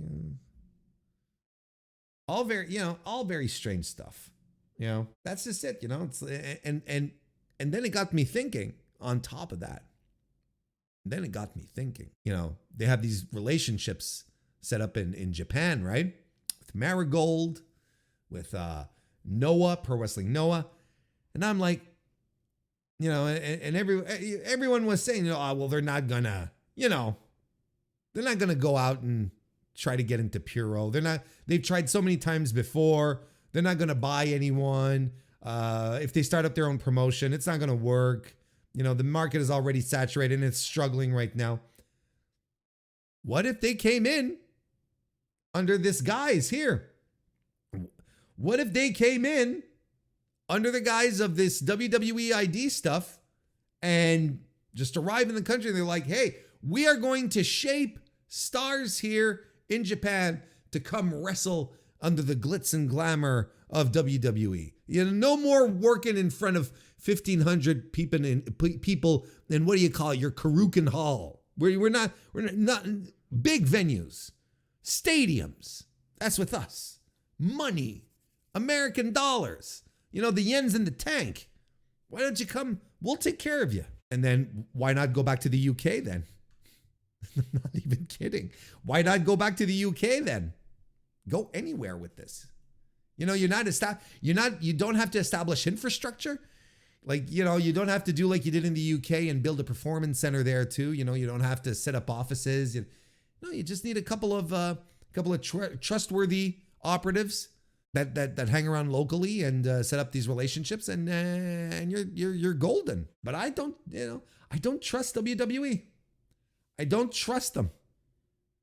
And history is there to back us up on this. History shows multiple times that anytime WWE has tried to work with others, it's always ended in disaster for the others. Every single time. WWE is not in the business of elevating anything else than WWE, and there is 50 years of proof to back us up. There's 50 years of proof. We're not going to pretend here. We're not going to pretend that this might be this great elevative thing. And the last impact, of course, and I think this is a very reasonable connection to make here, AEW. This is absolutely going to have an impact, if you ask me, on the acquisition of talent for AEW. And I think this is also one of the reasons why they decided to do it. I think it's probably not the tippy top one, but is absolutely one of the most significant reasons why they decided to pull this off. It's to throw a little more sand in the AEW gears. And I'm sorry, prove me wrong. Like, if WWE right now goes out scouting and is able to snatch up great talent, like let's say there's a Nick Wayne running around and AEW is not quite ready to sign him, disregard what happened, like with the contract when you turn 18 and all that stuff, right? Let's say there's another Nick Wayne type running around and AEW has a shine on him, but next thing you know, WWE just scoops him up and gives him a WWE ID. What can be done? What can be done then? Is this like some kind of contract? What are the deal? What's the deal? What is the deal? And can that person just go off and wrestle for the other guys? See, I don't think so. I think this is part of what it is. It's like WWE just wants to prevent AEW from having such a good pipeline to talent, and they'll know that if they put a chokehold on them, that's going to that may have a disfavorable impact down the road. You never know. And it's a shame because, if AEW had made investments in its own talent acquisition, its own talent development system, it could lead to challenge, they could probably be in a better position to challenge this kind of situation, because now the market is becoming extremely competitive for young up-and-coming talent. So, AEW might have a harder time attracting wrestlers who maybe in the past would have been like, yeah, I want to go work for you guys because it seems a lot cooler, it's a lot chiller, no Vince McMahon. Now, well, they can get them really early in their development and they'll have them train at the PC or whatever, the Apex, wherever they end up, which are, don't get me wrong, glamorous, impressive, state-of-the-art facilities. Very impressive. When you're a youngster coming up, you walk in, you see that, holy shit. Like, I'm not, we're not holding, training sessions at at some dingy Gold's Gym or whatever. We're training here. Like, these are our facilities. AEW can't offer that. There's a lot of stuff that AEW can't compete with on that level. But that's the advantage that a billion-dollar company with hundreds of people on staff has. They can run their creative and have their shows, and then in the meantime, have a whole other department work on growth, work on talent acquisition, talent development, a luxury that AEW does not have right now. So it's going to be interesting on that, and it's absolutely, I believe it 100%. It's going to have an impact on All Elite Wrestling's talent acquisition for 100%. So, I guess if I'm to wrap this up, if I'm to sort of conclude this point, I think that there's something very beneficial for those who will benefit, which is weird to say, but I think the schools are absolutely going to benefit. I think there are some wrestlers who are going to take advantage of this and are probably going to be much better off. We'll see. But I have an issue with WWE exerting more control over the independent circuit. I have a legitimate issue with that. And, I saw a lot of people commenting saying, oh, well, the indies are dead. Now it's official, the indies are dead, right? I'm like, well, they're not dead yet. And a lot of people, there's, I'm a firm believer in the precept that nature abhors a void, right? In the UK, once WWE ransacked the place and ran off, they're rebuilding.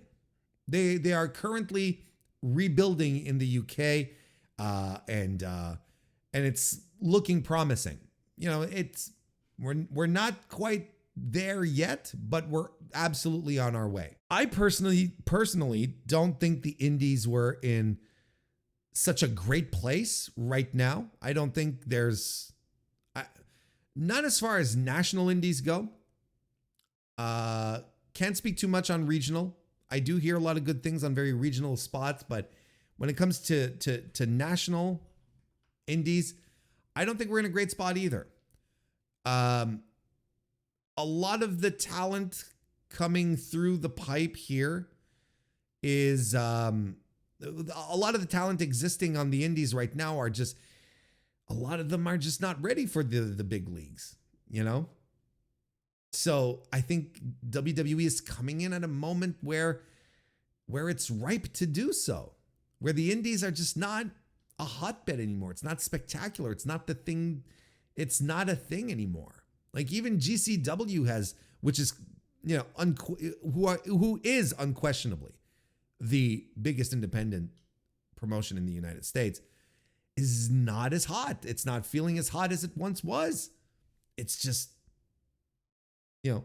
maintaining what it does to keep the fan base happy, but they're not attracting anyone new. Shows are full, but it's pretty much always the same people, right? It's just not the same. So, I see the indies in a position of weakness, and WWE, being who they are, have seen and have felt this weakness and have decided to swoop in under the guise of something cool and charitable and with good intentions, but has the potential to do some significant damage to the U.S. Indies. I really don't know how this is going to work out, but we will see. We will see how things go. We're absolutely going to we're absolutely going to learn more about this as this goes on. We're not quite sure when this is going to be implemented. There was no date or whatnot as to when they're going to start this. So at some point they're just going to drop it. It's going to be like, hey, all right, we're doing it. These are our first WWE ID signees, and we'll just see what happens. But I'm keeping this at arm's length, and I just hope my gut is wrong, but usually it's right. That's the problem. It's time to talk about contracts and health updates. I haven't really seen anything contract related happening over the past week or so. So we're going to get right to the health updates, and holy smokes, like there is a lot of really depressing injuries and health situations that are happening right now. And, starting things off with the Chris Bay and Vikingo situation over in TNA, they were both taken out on stretchers during a TV taping this Sunday, if I'm not mistaken. At this point, when it was first announced, I'm reading, of course, off the Figure 4 Online Wrestling Observer website.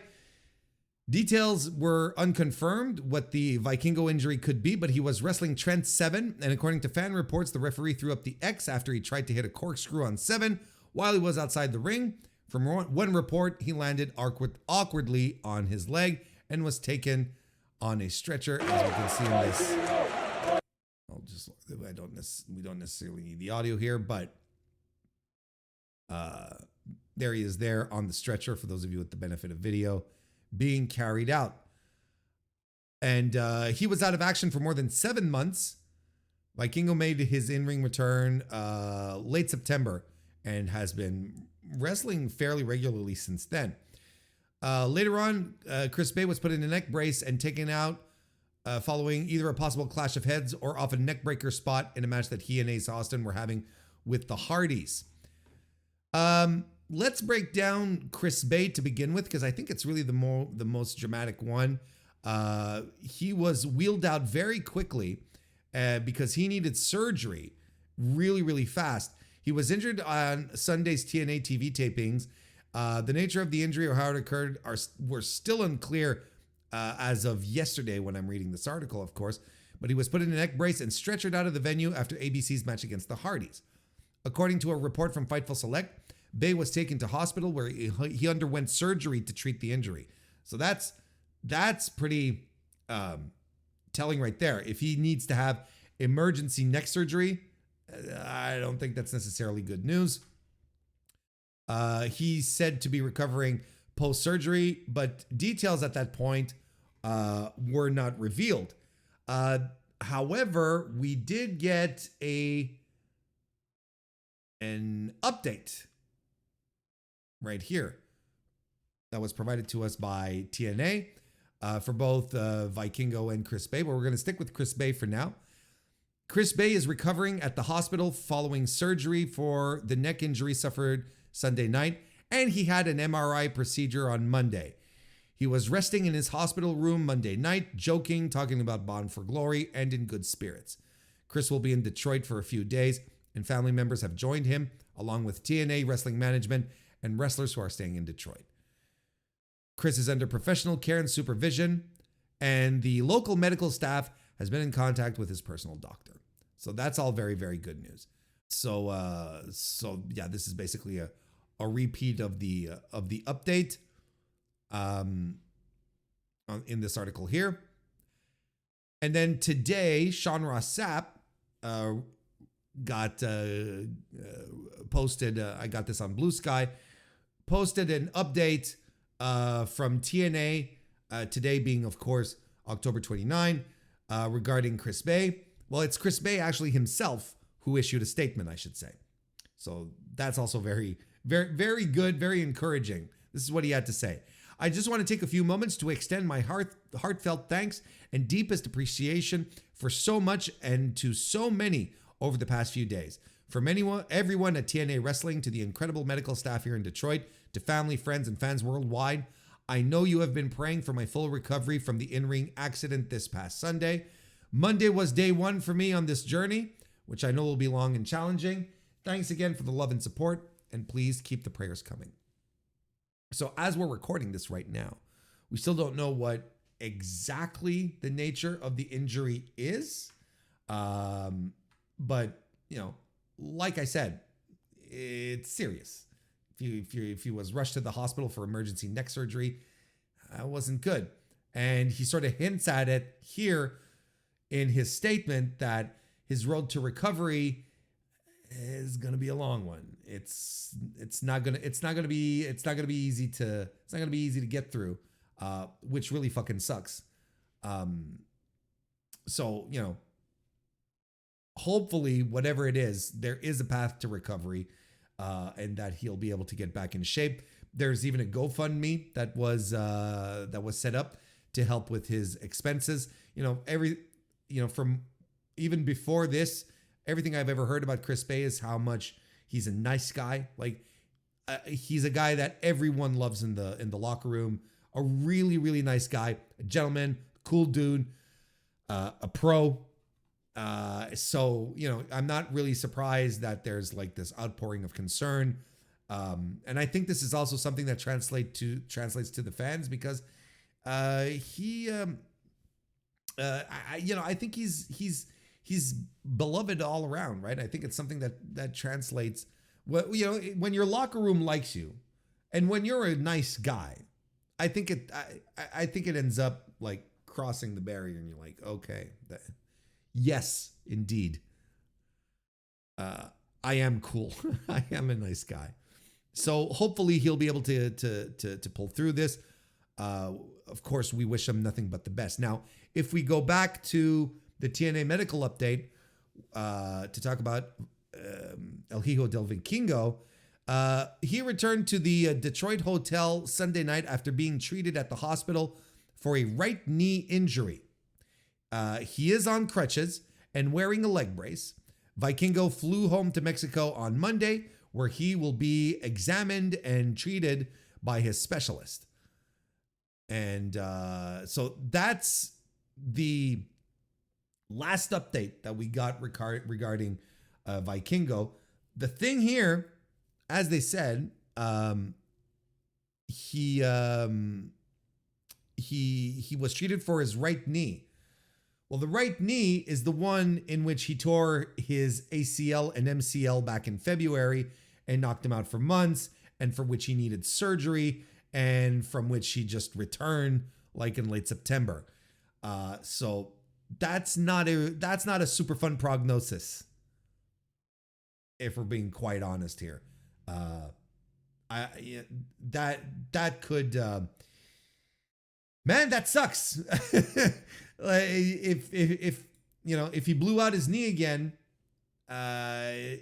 depending on how serious it is, he might not even be able to look to surgery to help him out here. Look, I'm sort of raising my hands. I'm like, I hope things get better, and I hope he's okay. I hope it's not as serious as we're making it out to be in our minds, but yeah, if it's his right knee, then that's the one he blew his ACL MCL out. So I don't know, maybe not exactly super duper looking good right now for Vikingo, but we wish him the best in his recovery, of course. New Japan yesterday announced that El Fantasma was out of the blue. They announced this on Twitter that he was taking some time off, and then he responded. He put out a bit and everyone was like, oh, we hope he's okay. It was for a medical issue. Turns out they found a little tumor of cancer, quote unquote, from El Fantasma's mouth himself. So he's taken an indefinite leave from New Japan. And that's just wild. This is so, like I said, on the yesterday, well, it was late night here in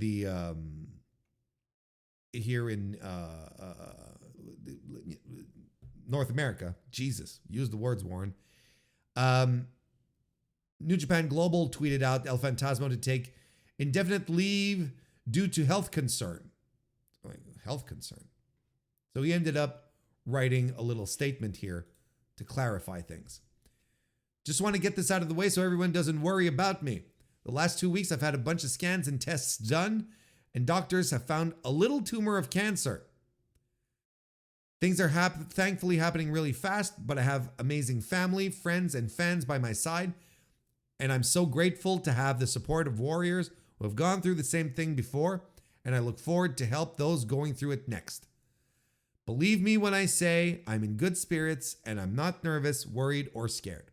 Please send your love and prayers to my brother Chris Bay.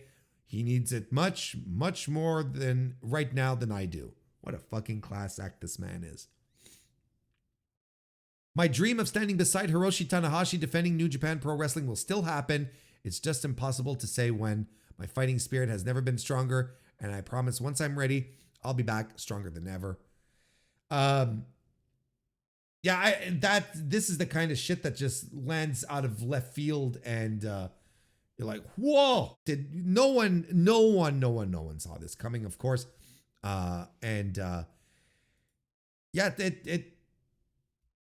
It really grounds you, and you're like, holy shit! Like, I mean, I can sit here and tell you, it's a shame because he was setting up for a new push. He was directly aligned with Tanahashi, who is, heading out his last year here. So maybe there was some kind of rub that was going to happen. We don't, and he mentions it here.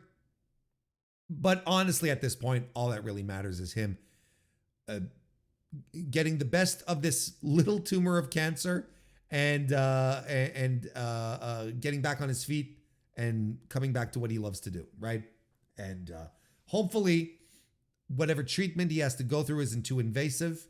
I honestly hope nothing but the best for ELP, a guy that I have always championed, a guy I have always liked, and as a fan, it bums me out. As a human, breaks my heart. I really hope he's able to get back on his feet and can beat this. Hopefully, we can only hope that if it's little, that means we got it early enough, right? Right. More injuries. I'm telling you. Here's something else. Willow Nightingale suffered a concussion at Arena Mexico this past Friday during the Women's Grand Prix event. CMLL announced that Nightingale suffered a concussion on Friday night's show at Arena Mexico during the Women's International Grand Prix match. She has been pulled from CMLL events on Saturday and Sunday. Excuse me. We regret to inform, this is the CMLL statement, we regret to inform our loyal fans that AEW superstar Willow Nightingale will not participate in Saturday's event at Arena Mexico or Sunday's family event at Arena Coliseo and Sunday's event at Arena Mexico as initially scheduled. This decision follows a concussion she suffered during her participation in the Grand Prix of Amazonas. In line with the concussion protocol established by both CMLL and AEW, Willow must refrain from participating in both events to ensure her complete recovery and well-being. And then they announced the replacements. So, is this Willow's first? This is the first time she's had a concussion, right? I don't remember Willow having a history of concussions. I mean, I could be wrong. Like, I feel this is her, as far as I know, right? That this was her first concussion. I feel like this is her first concussion. I mean, you know, just because I'm asking because concussions, once you get them, right? It's terribly difficult to it's terribly difficult to live with moving forward, and then it becomes easier to suffer from them moving forward as well, right? Where it's not just a question of, it's not just a question of, how many concussions did you get, or now it just becomes easier to be concussed. So, it's no joke. I hope indeed she's taking it easy. Mustn't have been great to suffer a concussion and be all the way in Mexico, friends, family, so on and so forth. No one's around.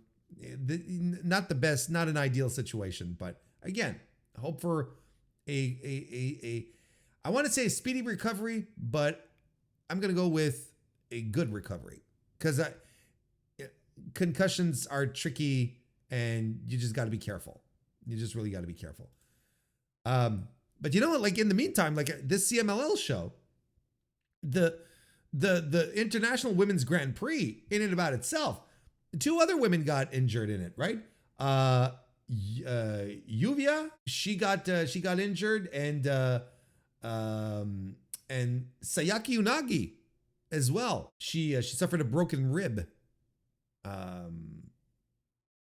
She suffered a broken rib in the match, and Yuvia, I heard it was something that had to do with her eye. I'm not quite sure. What a disaster this match was. It's like people just collapsing, getting injured. Holy shit. So, speedy recovery to everyone, of course. We have some updates on Maria Kanellis. On October 25th, she underwent surgery for an adrenal gland mass. She's recovering after undergoing surgery for a mass on her adrenal gland. Kanellis had the surgery done on Thursday, which would have been on the 24th. The next step is for a biopsy to be performed to determine what the mass is. Remember, that's what she had mentioned when we talked about it originally. That's what we sort of talked about. Mike Bennett shared an update. Maria's surgery went well. She is staying overnight at the hospital for observation and should be released tomorrow. My wife is a badass. Thank you to everyone who's reached out. We love y'all very much. Then on the 25th, she tweeted out that she was still in the hospital. The surgery went well. Blood work looks good. And they'll have the biopsy results in 7 to 10 days. So we'll figure out exactly what's happening there. But then in the meantime, she was readmitted to hospital. This was yesterday, Monday, 28. After undergoing surgery, she was able to go home on Saturday, but was back in the emergency room on Sunday due to pain and nausea she was experiencing.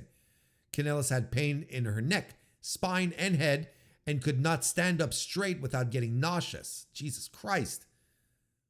Spent the night in the emergency room receiving different cocktails of drugs, including anti-nausea, morphine, caffeine, ibuprofen, magnesium, etc., trying to make me comfortable. Christ. Then they readmitted me this morning because they could not control the pain at 4 a.m. I'm having trouble walking and standing because of the pain. I miss my kids and I'm ready to be home, but here I am. That's, that could be, that's not good. Then, like, there's nothing here that she was talking about here that, that is something you want to hear. It's just terrible. Whatever the mass was, however they removed it, like, there's clearly still something hanging around and is causing this. Look, I hope they find the situation for her. Poor thing. Like, I really feel bad. I really feel bad for her.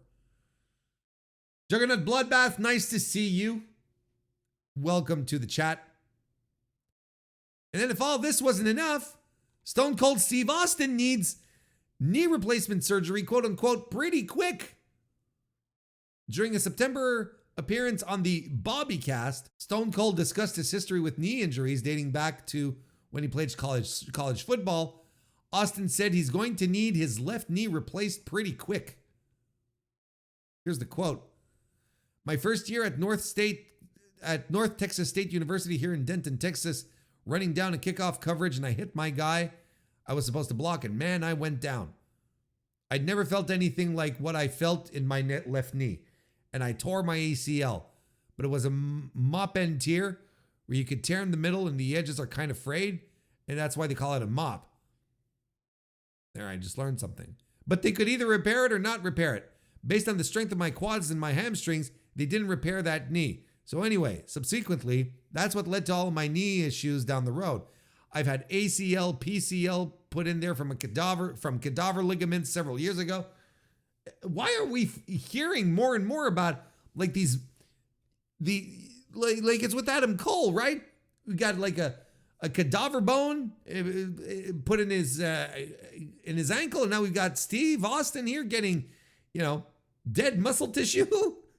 Yeah, what's going on? And if I'm telling you like it is, and if I'm telling you like it is, and I need a new left knee here pretty quick. So there you go. So a lot of people are just like needing surgery, needing time to recuperate, needing time to it's crazy. What's going on? Well, I don't think it's going to be that.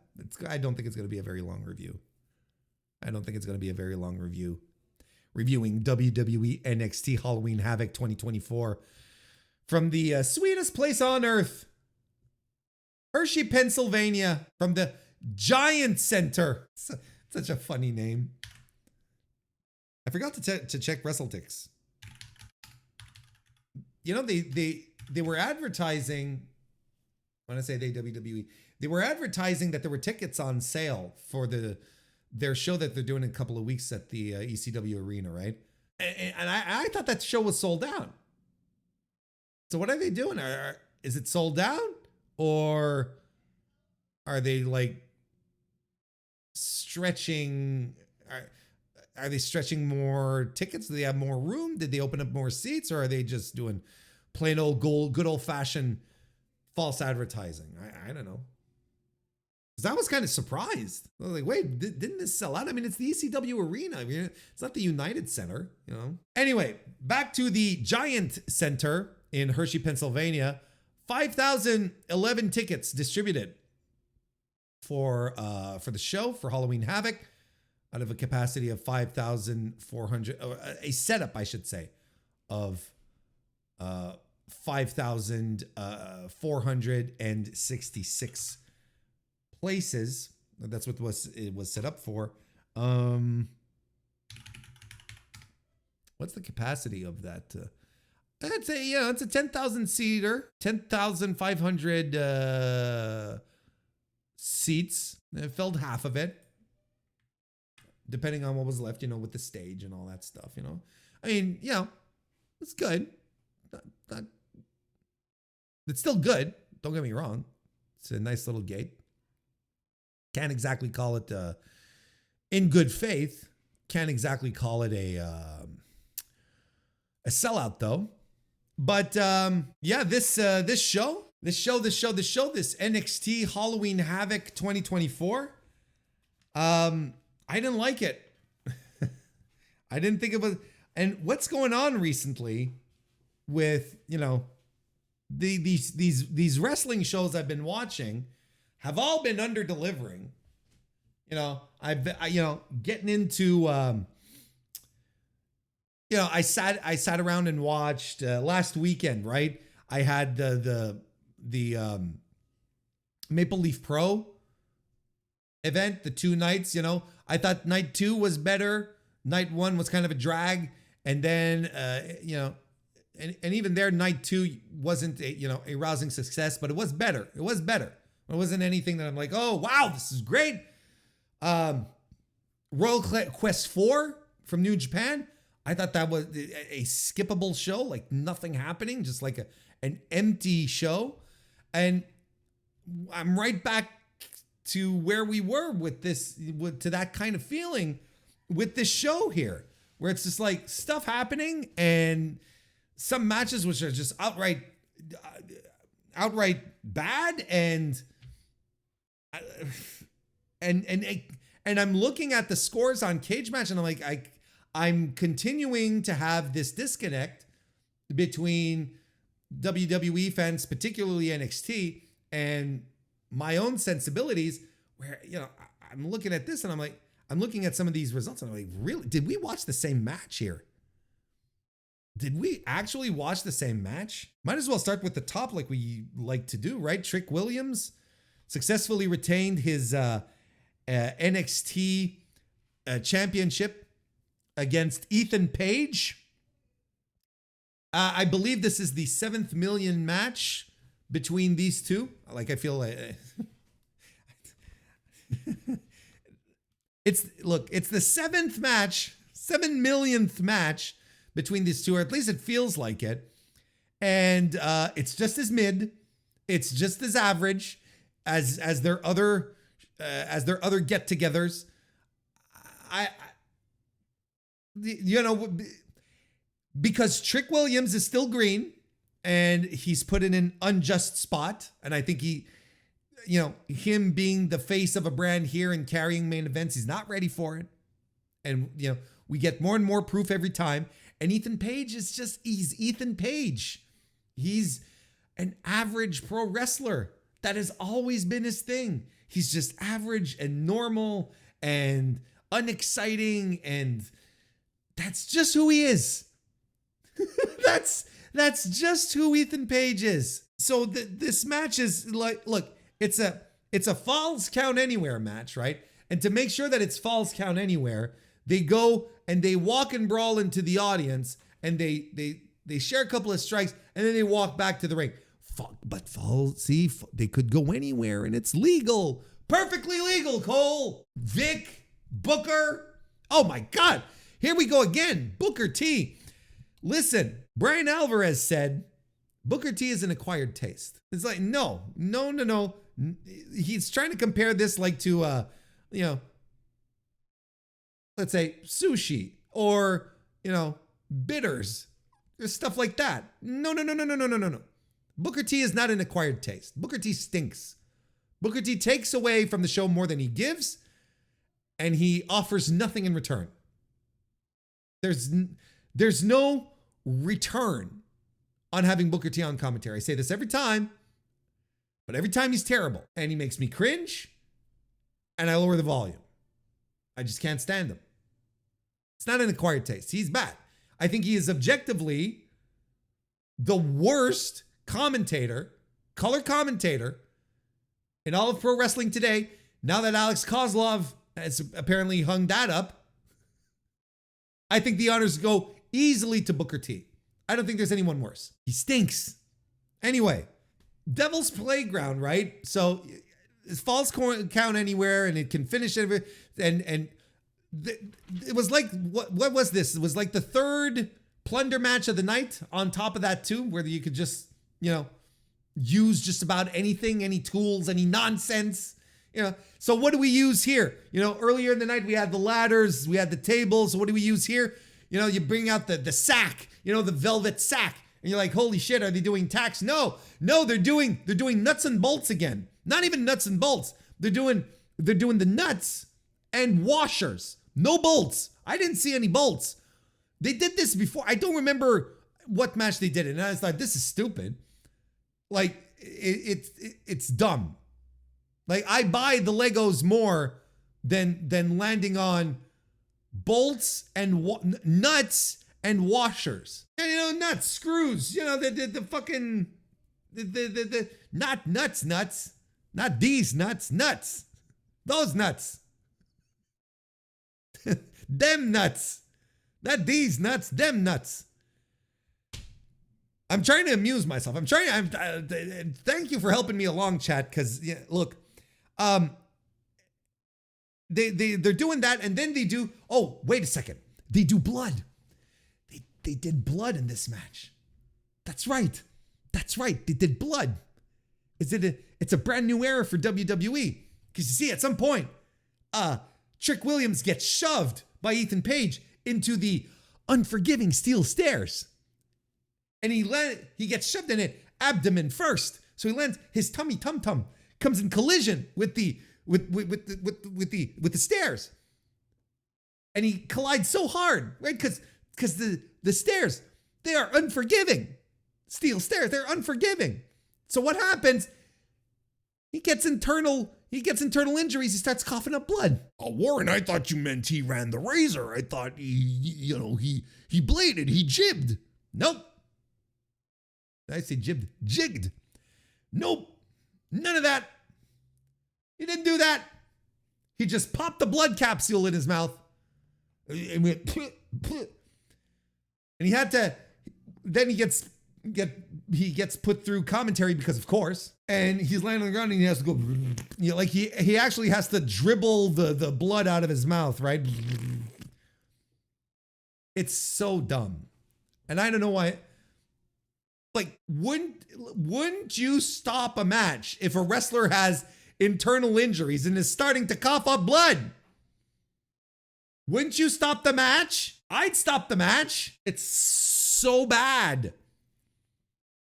And they did blood. Oh boy, they did blood. I thought there was one good spot in this match, legitimately, when they're in the ring and they had the steps in the ring and Ethan Page powerbombs Trick like really awkwardly on it, but I guess it looked really good. Like I was like, that's a good spot. But that was just about it. And they trade some low blows. And Trick Williams, I don't know if it was a reflex, but he sort of squeezes his thighs when Ethan Page is coming in to kick him. So the kick doesn't even go up to the nether regions. It's just sort of, it's like he blocked it, but he still sells it. And I'm like, what the fuck is this? What am I watching? Why can't I be watching? Why couldn't I be watching Wrestle Dream again? Why couldn't I be watching, Revolution 2024? Why am I watching this? Why am I watching these people pretend to be wrestlers? This is so fucking annoying. Like, this was the most mid-off you ever midded. Anyway, so the first low blow doesn't work, but then Trick gives a low blow and then does the running knee and he wins.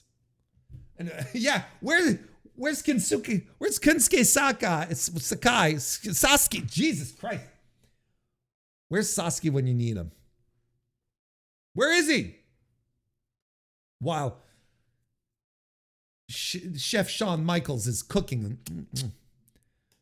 Now, here's something else. This is the second NXT main event where Trick Williams wins and he is overshadowed by something else. When he won his title back just a couple of weeks ago, everyone was all about CM Punk and CM Punk doing the GTS after the match, center of the ring, taking all the attention away. What happens here? Well, Trick gets beaten down by he gets beaten down by Ridge Holland, or as Kristen and I like to call him now, Richard Hollandaise. That's his full real name. That's his Christian name. Richard Hollandaise. Not Richard. Richard Hollandaise. So Ridge Hollandaise and runs in. He's clearly setting himself up for a shot, and I just want to kill myself at this point. I'm like, how can anyone be into this shit? How can anyone be into this shit? And then you have, so the heels beat down on Trick, and who comes for the save? Who comes for the big save? Is it Deshaun? What's his name? I can't remember his name. Is it? No, it's not. Is it Tony D? Apparently he's a babyface. Nope, no. Who else? Who else could come out for a big save here? Look, I don't know. I don't know who the babyfaces are in this company. It is none other than Bubba Ray Dudley, who runs in, to fight off the baby faces, the heels. I mean, he runs in to fight off the heels, and he becomes the new top baby face to stand next to Trick Williams.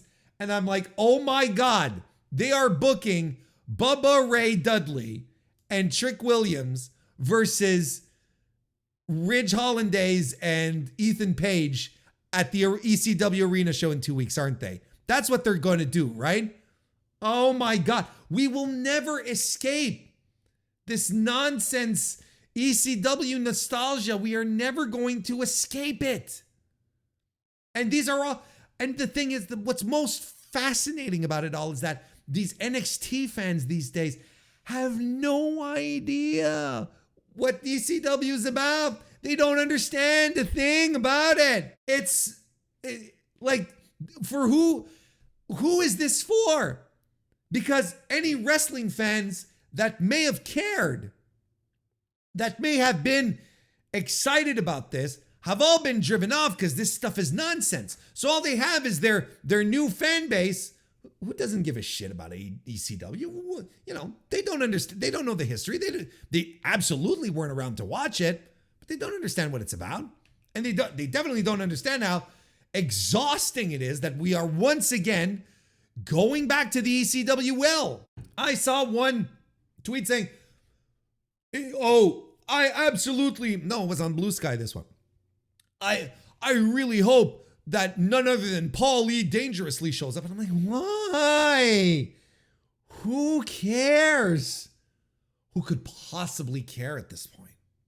I mean, if you are someone who is legitimately like still an ECW head and you're like, yeah, we gotta, okay, I don't understand. I don't know who this is for. I really don't know who this is for. So that's what we're getting. And the match itself, look, I gave this match a 2 out of 5.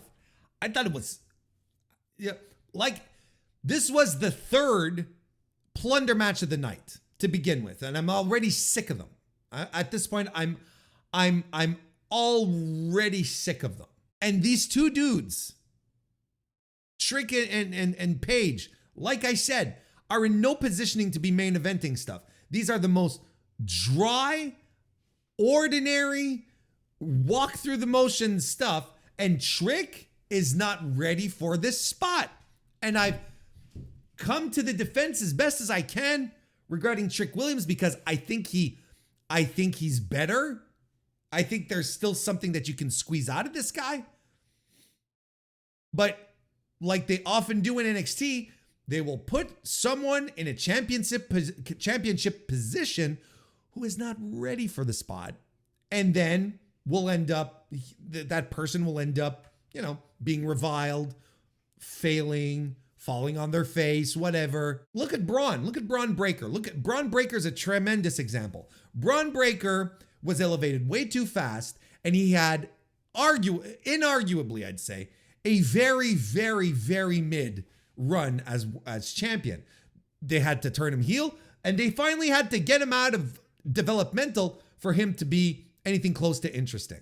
They let him play the role of mid-carder, getting his, finding his footing. And now I think Braun Breaker has improved on the main roster as opposed to in NXT, which is the place where he should be improving. But instead he's stagnated. And it's the same with Trick. I think Trick is in a very, look, we know why they push Trick, because he's got the catchphrase and people like singing along to the catchphrases. And so does Booker T. And that's all you need really in WWE to make it. And he's got the charisma and he's got the crowd connection is what I'm saying. But aside from that, he's very green. And I'm sorry if you think he's a great wrestler. He's not. I don't think he's bad. Because he's got a lot of great naturals. I think he's got a good sense for pro wrestling, but he still needs work. That's all. He still needs work. And when I see main events like this, I'm like, he absolutely still needs work. Yeah, 2 out of 5 for me. This was another miserable NXT main event headlined for some reason, again, by Ethan Page. Have people figured it out that Ethan Page is just bog standard average? Have we figured it out yet, or are we still pretending that he's great, that he's this tremendous steal from AEW, that they dropped the ball? Are we still on that part of the discourse? Did you see they have Dawn Marie as a special guest ref for some women's stip match too? Yeah. It's Lola Vice and Jada Parker, right? They're having a hardcore match. Because it's the ECW arena, right? You know, that's what we're doing here. So it's the ECW arena. We're bringing back Dawn Marie for some reason. All of this is just like this terrible stuff. Like, who could possibly care? I like Jada Parker. I'm not gonna lie. Like, I like Jada Parker. Okay, I like Jada Parker. I think there's something there. If they, she can be. I think she has the potential to be a really good brawler if they let her do that, instead of, trying to squeeze her into the mold that all WWE women are in. I think she has tremendous potential on that front. We'll see. She's still green as grass too. Don't get me wrong. Should we go back to the top of the card then? What is he learning working Ethan Page? Yeah, exactly. How to not offend anyone ever or get them excited. Let's go to the top of the card. NXT North American title tables, ladders, and scares match. I was scared at how long this match went. Tony D'Angelo defeated Oba Femi. You have to think that this is Oba Femi. Well, at first, hang on. No, there's not, look, the match itself, there's not much to say, okay? Starts off brawling, and I'm like, let's go. But like super early on, they go through the barricade, take a shot, and then it becomes your typical WWE plunder match. It's just the same thing. And then there's a crowbar, right, in this. And here's something that when I was watching it, okay, they do they do the spot where Femi, who's apparently a heel now, and Tony D'Angelo, like the mafia boss, is a babyface. I don't expect to understand it. None of this matters. But they're doing the crowbar spot where Femi's got the crowbar up against, like, in a crossface type situation, and he's pulling back on Tony D'Angelo's face, right? But the crowbar is like across the face here, and it's fine, but you're like, you know what? If they really wanted to be violent, if this is the blood feud that you're letting me on to believe, right? Why doesn't he just take the crowbar and stick it in his mouth and fish hook him? And then then you get a crazy ass visual. It looks brutal, but no, WWE can't do shit that cool, right? Because it's like, no. And especially with a fucking rubber crowbar, it's like, it's not even there's the crowbar. Oh, and the plastic foam ladders are back too, folks. So that's tremendous.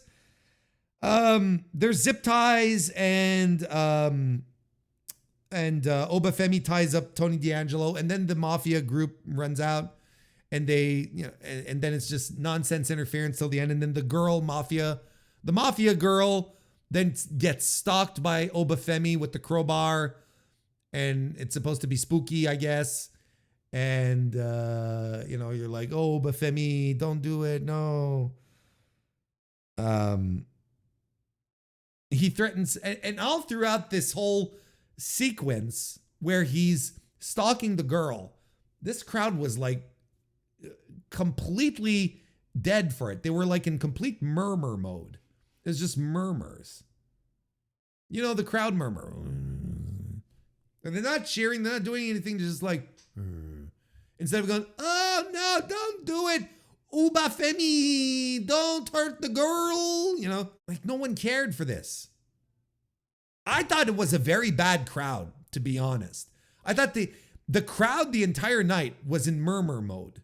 I don't blame them, don't get me wrong, but this was not a super hype NXT crowd excited to see, their favorites, to see their Andre Chases and their Jasmine Ninks. Anyway, look, ultimately, the mafia people, the killers, because they've actually performed murders, right, on NXT. They get the upper hand over Obafemi, and they help Tony D'Angelo retain. Now, I think Tony D'Angelo is a mid pro wrestler, and once again, I've seen it. Like he's extremely mid, and I still think Obafemi has tons of potential, and he's going to be a star on the main roster. There's no two ways about it. He's going to be a star. Look, that's all there is to it. But I thought Obafemi was losing up on this one. I was like, oh, well, there you go. They're clearing the path for Obafemi, putting Tony D'Angelo in the rear view mirror, and now they're going to focus on, they're probably going to send him after Trick, which is what I thought, because Obafemi is pretty fucking over. Am I right? He's more over than a lot of guys on this roster. So there you go. But no, we're going to go with Ridge Holland for some reason. Richard Hollandaise for some reason anyway, it doesn't matter. It doesn't matter because it's NXT. 2 3/4 stars for me. I thought the work was okay, but there was just no spark to this, and I completely hated the finish. Really hated the finish. Julia and Stephanie Vicaire defeated Cora Jade and Roxanne Perez. The crowd murmur was alive and well in this one here as well. Look. Hang on, well, one thing at a time. I want to go down too many paths at once, and that's now how language works, Warren. The story for this match was the baby faces are outclassing the heels, right? This was legitimately the story that we're saying. These international superstars that we brought in are completely destroying these two regulars that have been in our program for so long. We put them together in a tag match, and they're in a tag team, and they're invincible. They're just destroying these two little girls, basically, until they have to cheat to get until they cheat, and then they get their, then they get their control segment and whatnot. And they had a good little double team segments as well, Vicaire and Julius. But, you can tell there's no real chemistry. These are two women with significant egos, folks. I'm not sure they're all that excited about working with each other. I'm pretty sure that both of them are like, they look at each other and they see their spot. They see, oh, this is the person that I have to crush to make to get a spot here. Like they're absolutely competition to one another. Absolutely. It's not a kayfabe thing. It's a legit thing. But I didn't think this was great. I didn't think this was very good, actually. Well, no, I thought it was good, but I didn't think it was great. And I'm looking at the ratings on Cage Match. This is an 8. They have this at 8. Now, I understand that it's probably skewed because Julia has her fans and Vicaire has her fans, and people were very excited at the prospect of this dream team coming together. I'm like, oh, come on, pump the brakes. But, I just shrugged and I looked at this and I was like, I don't care. Like, nothing of this is happening. I gave this 3 stars. I think that good effort, good little match, but man, Cora Jade she's not very good. And Roxanne Perez is whatever she is. I appreciated, the Julia delivering that fucking knee strike. I'm still waiting for her to start pulling out the shoot headbutts. I can't wait to see that. Finishes with an avalanche tiger suplex by Julia and the Phoenix splash by Stephanie Vaquer, who pins Roxanne Perez. So that's your program. That's your upcoming program. And Roxanne Perez is going to beat her. You see how this goes? You see how nuts this is? You see how this is an alternate reality? It's just an alternate reality. It's a 3-star match, and I think I'm being cool about it because I think, I don't know. I think, you want it to go lower, I wouldn't blame you. But 8, this is it. They're putting it as an 8 out of 10. Ridge Holland defeated Andre Chase in an ambulance match. This stunk. Like this is not good. This was a below average match. I thought it was boring. I think I like Andre Chase in tag team situations, but Harlem Bravado as a singles guy, I don't know. It doesn't work for me, brother. And they do the thing where they stuff at some point I'm like, they start brawling and they start brawling up to the early on. They start brawling up to the ambulance. And I'm sitting there and I'm going, okay, one guy's going to get stuffed in just to show the drama, just to make sure everyone understands how it works. And they do it. And I'm like, it's wrestling for babies. You know what I mean? Like there's just nothing. There's nothing to this. There's no teeth to this. There's just the lamest spots where they're running after each other with the gurney and Andre Chase jumps off the gurney. He sort of skips off the apron and then runs down the gurney and launches himself off. And the gurney's already like this. And I'm like, what are we doing? What are we doing? There's nothing here. Like this, completely devoid of interest. Ridge Holland is the definition of meathead. You know why he's the definition of meathead? Because on top of this dull ass match, like I don't know why they're pushing the guy. I don't know what they see in him. 38 years old. Like this is a guy. What you see is what you get. He's not improving, and he's not a great mic worker. I don't know why he's getting pushed. I don't know why they're keeping him around. Like, I don't understand anything here. But they have him win because they do the big segment, right? Later on in the evening, he has to win because he's coming after Trick. But here's the thing. After, like, I don't know if it's after this match. I don't remember, and it doesn't matter. But he confronts Bully Ray, Bubba Ray Dudley. Because we can say Bubba Ray Dudley in WWE.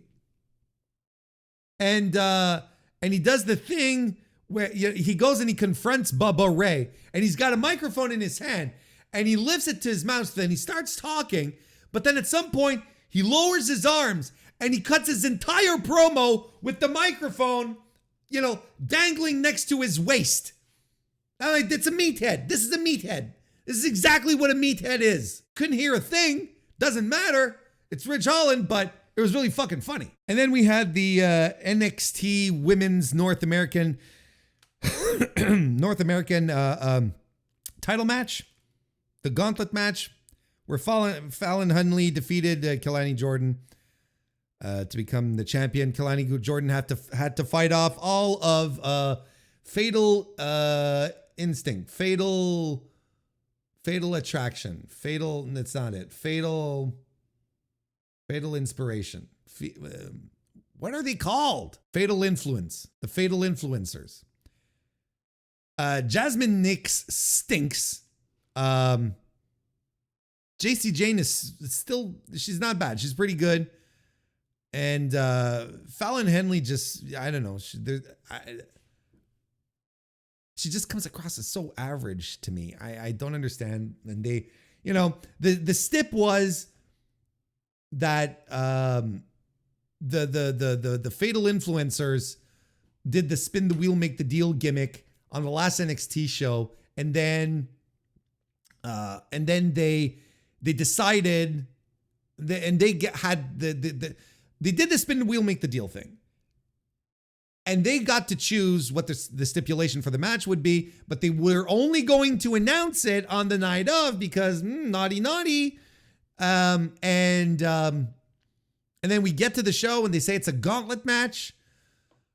So Jordan obviously lost. She's exhausted by the time Fallon Henley gets there. But then again, it's only like 14 minutes. It's not like a real gauntlet match. It's like 14. But then again, Jasmine Nix, you put her away like in 3 minutes, right? And that's what she did. 3 minutes, 32 seconds. And Jasmine Nix was put away. Like, I don't know. There's interference at the end too. I thought it was kind of sleepy, and I know they see a lot. I know they see a lot of good in Kalani Jordan. I think they like her a lot. They have her do the powder on the hands coming in because, she's a gymnast and gymnasts do that. I understand. So they like the kid.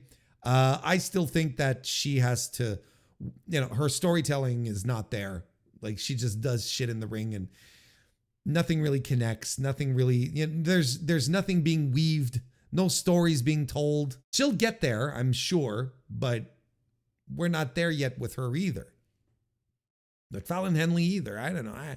I don't see much out of these people. I gave 2 out of 5 stars for Andre Chase and Ridge Holland, and I'm giving this 2.5. And for the spin the wheel thing, here's something.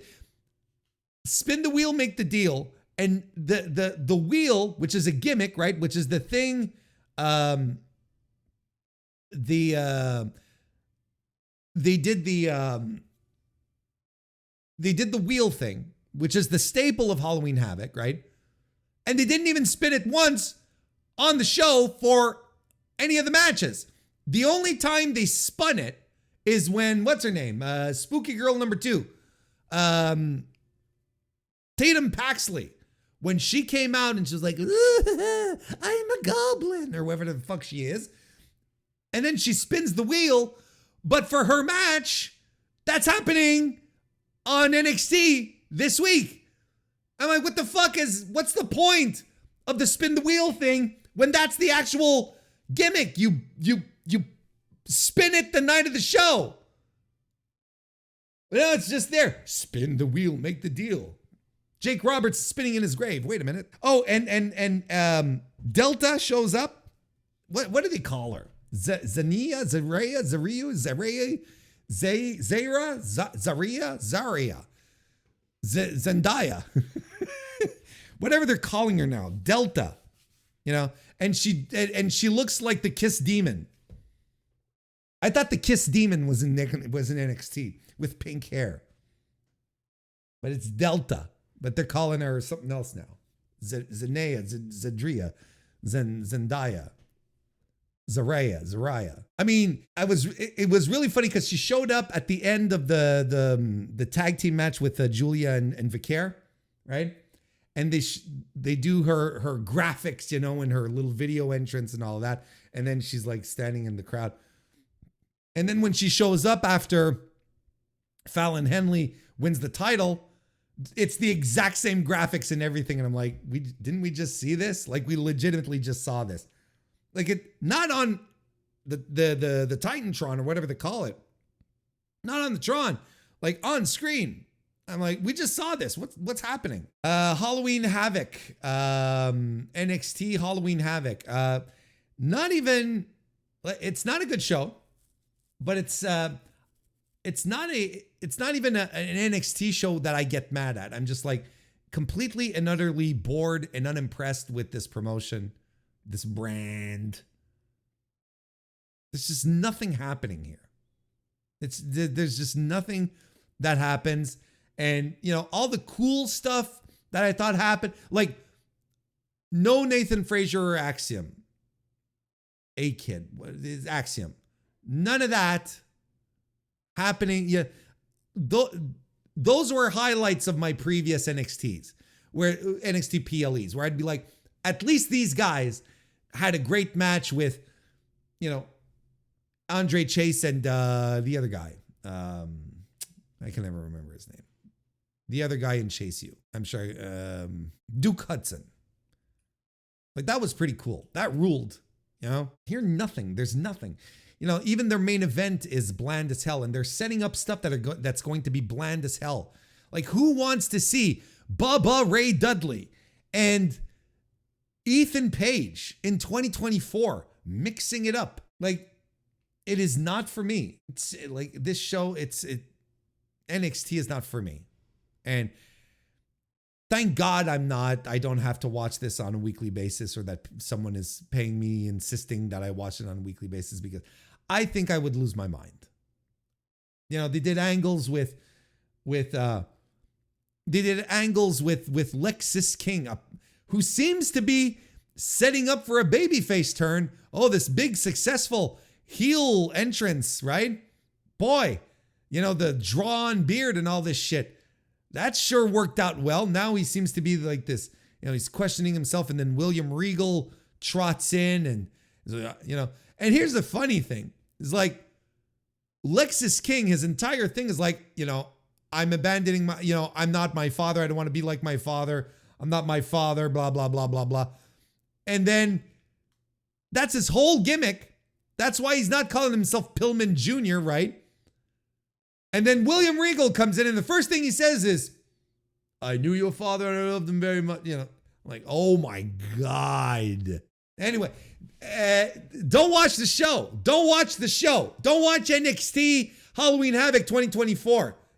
Stay away. Find anything else to watch. Fire up YouTube. Watch some skibbity toilet shit. You'll be more entertained with skibbity toilet than you will be whatever this was. And that about wraps it up for another edition of the Mr. Warren Hayes Show. Thank you all very much for joining me. One last pitch for the like on the video, for, hey, a subscription on YouTube. Why don't we do that? 5-star reviews, 5-star ratings, all that stuff would be tremendous and helps out immensely. I, of course, will be back on Thursday for the AEW Dynamite review. I will also be streaming on Thursday as well. Lots of little moments where I stream throughout the week. Be sure to subscribe to the YouTube channel if you want to jump in. We talk about a whole bunch of stuff. Gets very goofy in some moments. It's a fun time. These are good streams. I'd love to have you there if you have the time to join us. If not, well, thank you very much nonetheless for being here for the podcast. Hope you enjoy your rest of your week. Go watch some Randy Orton and get back to me. I'll see you next time.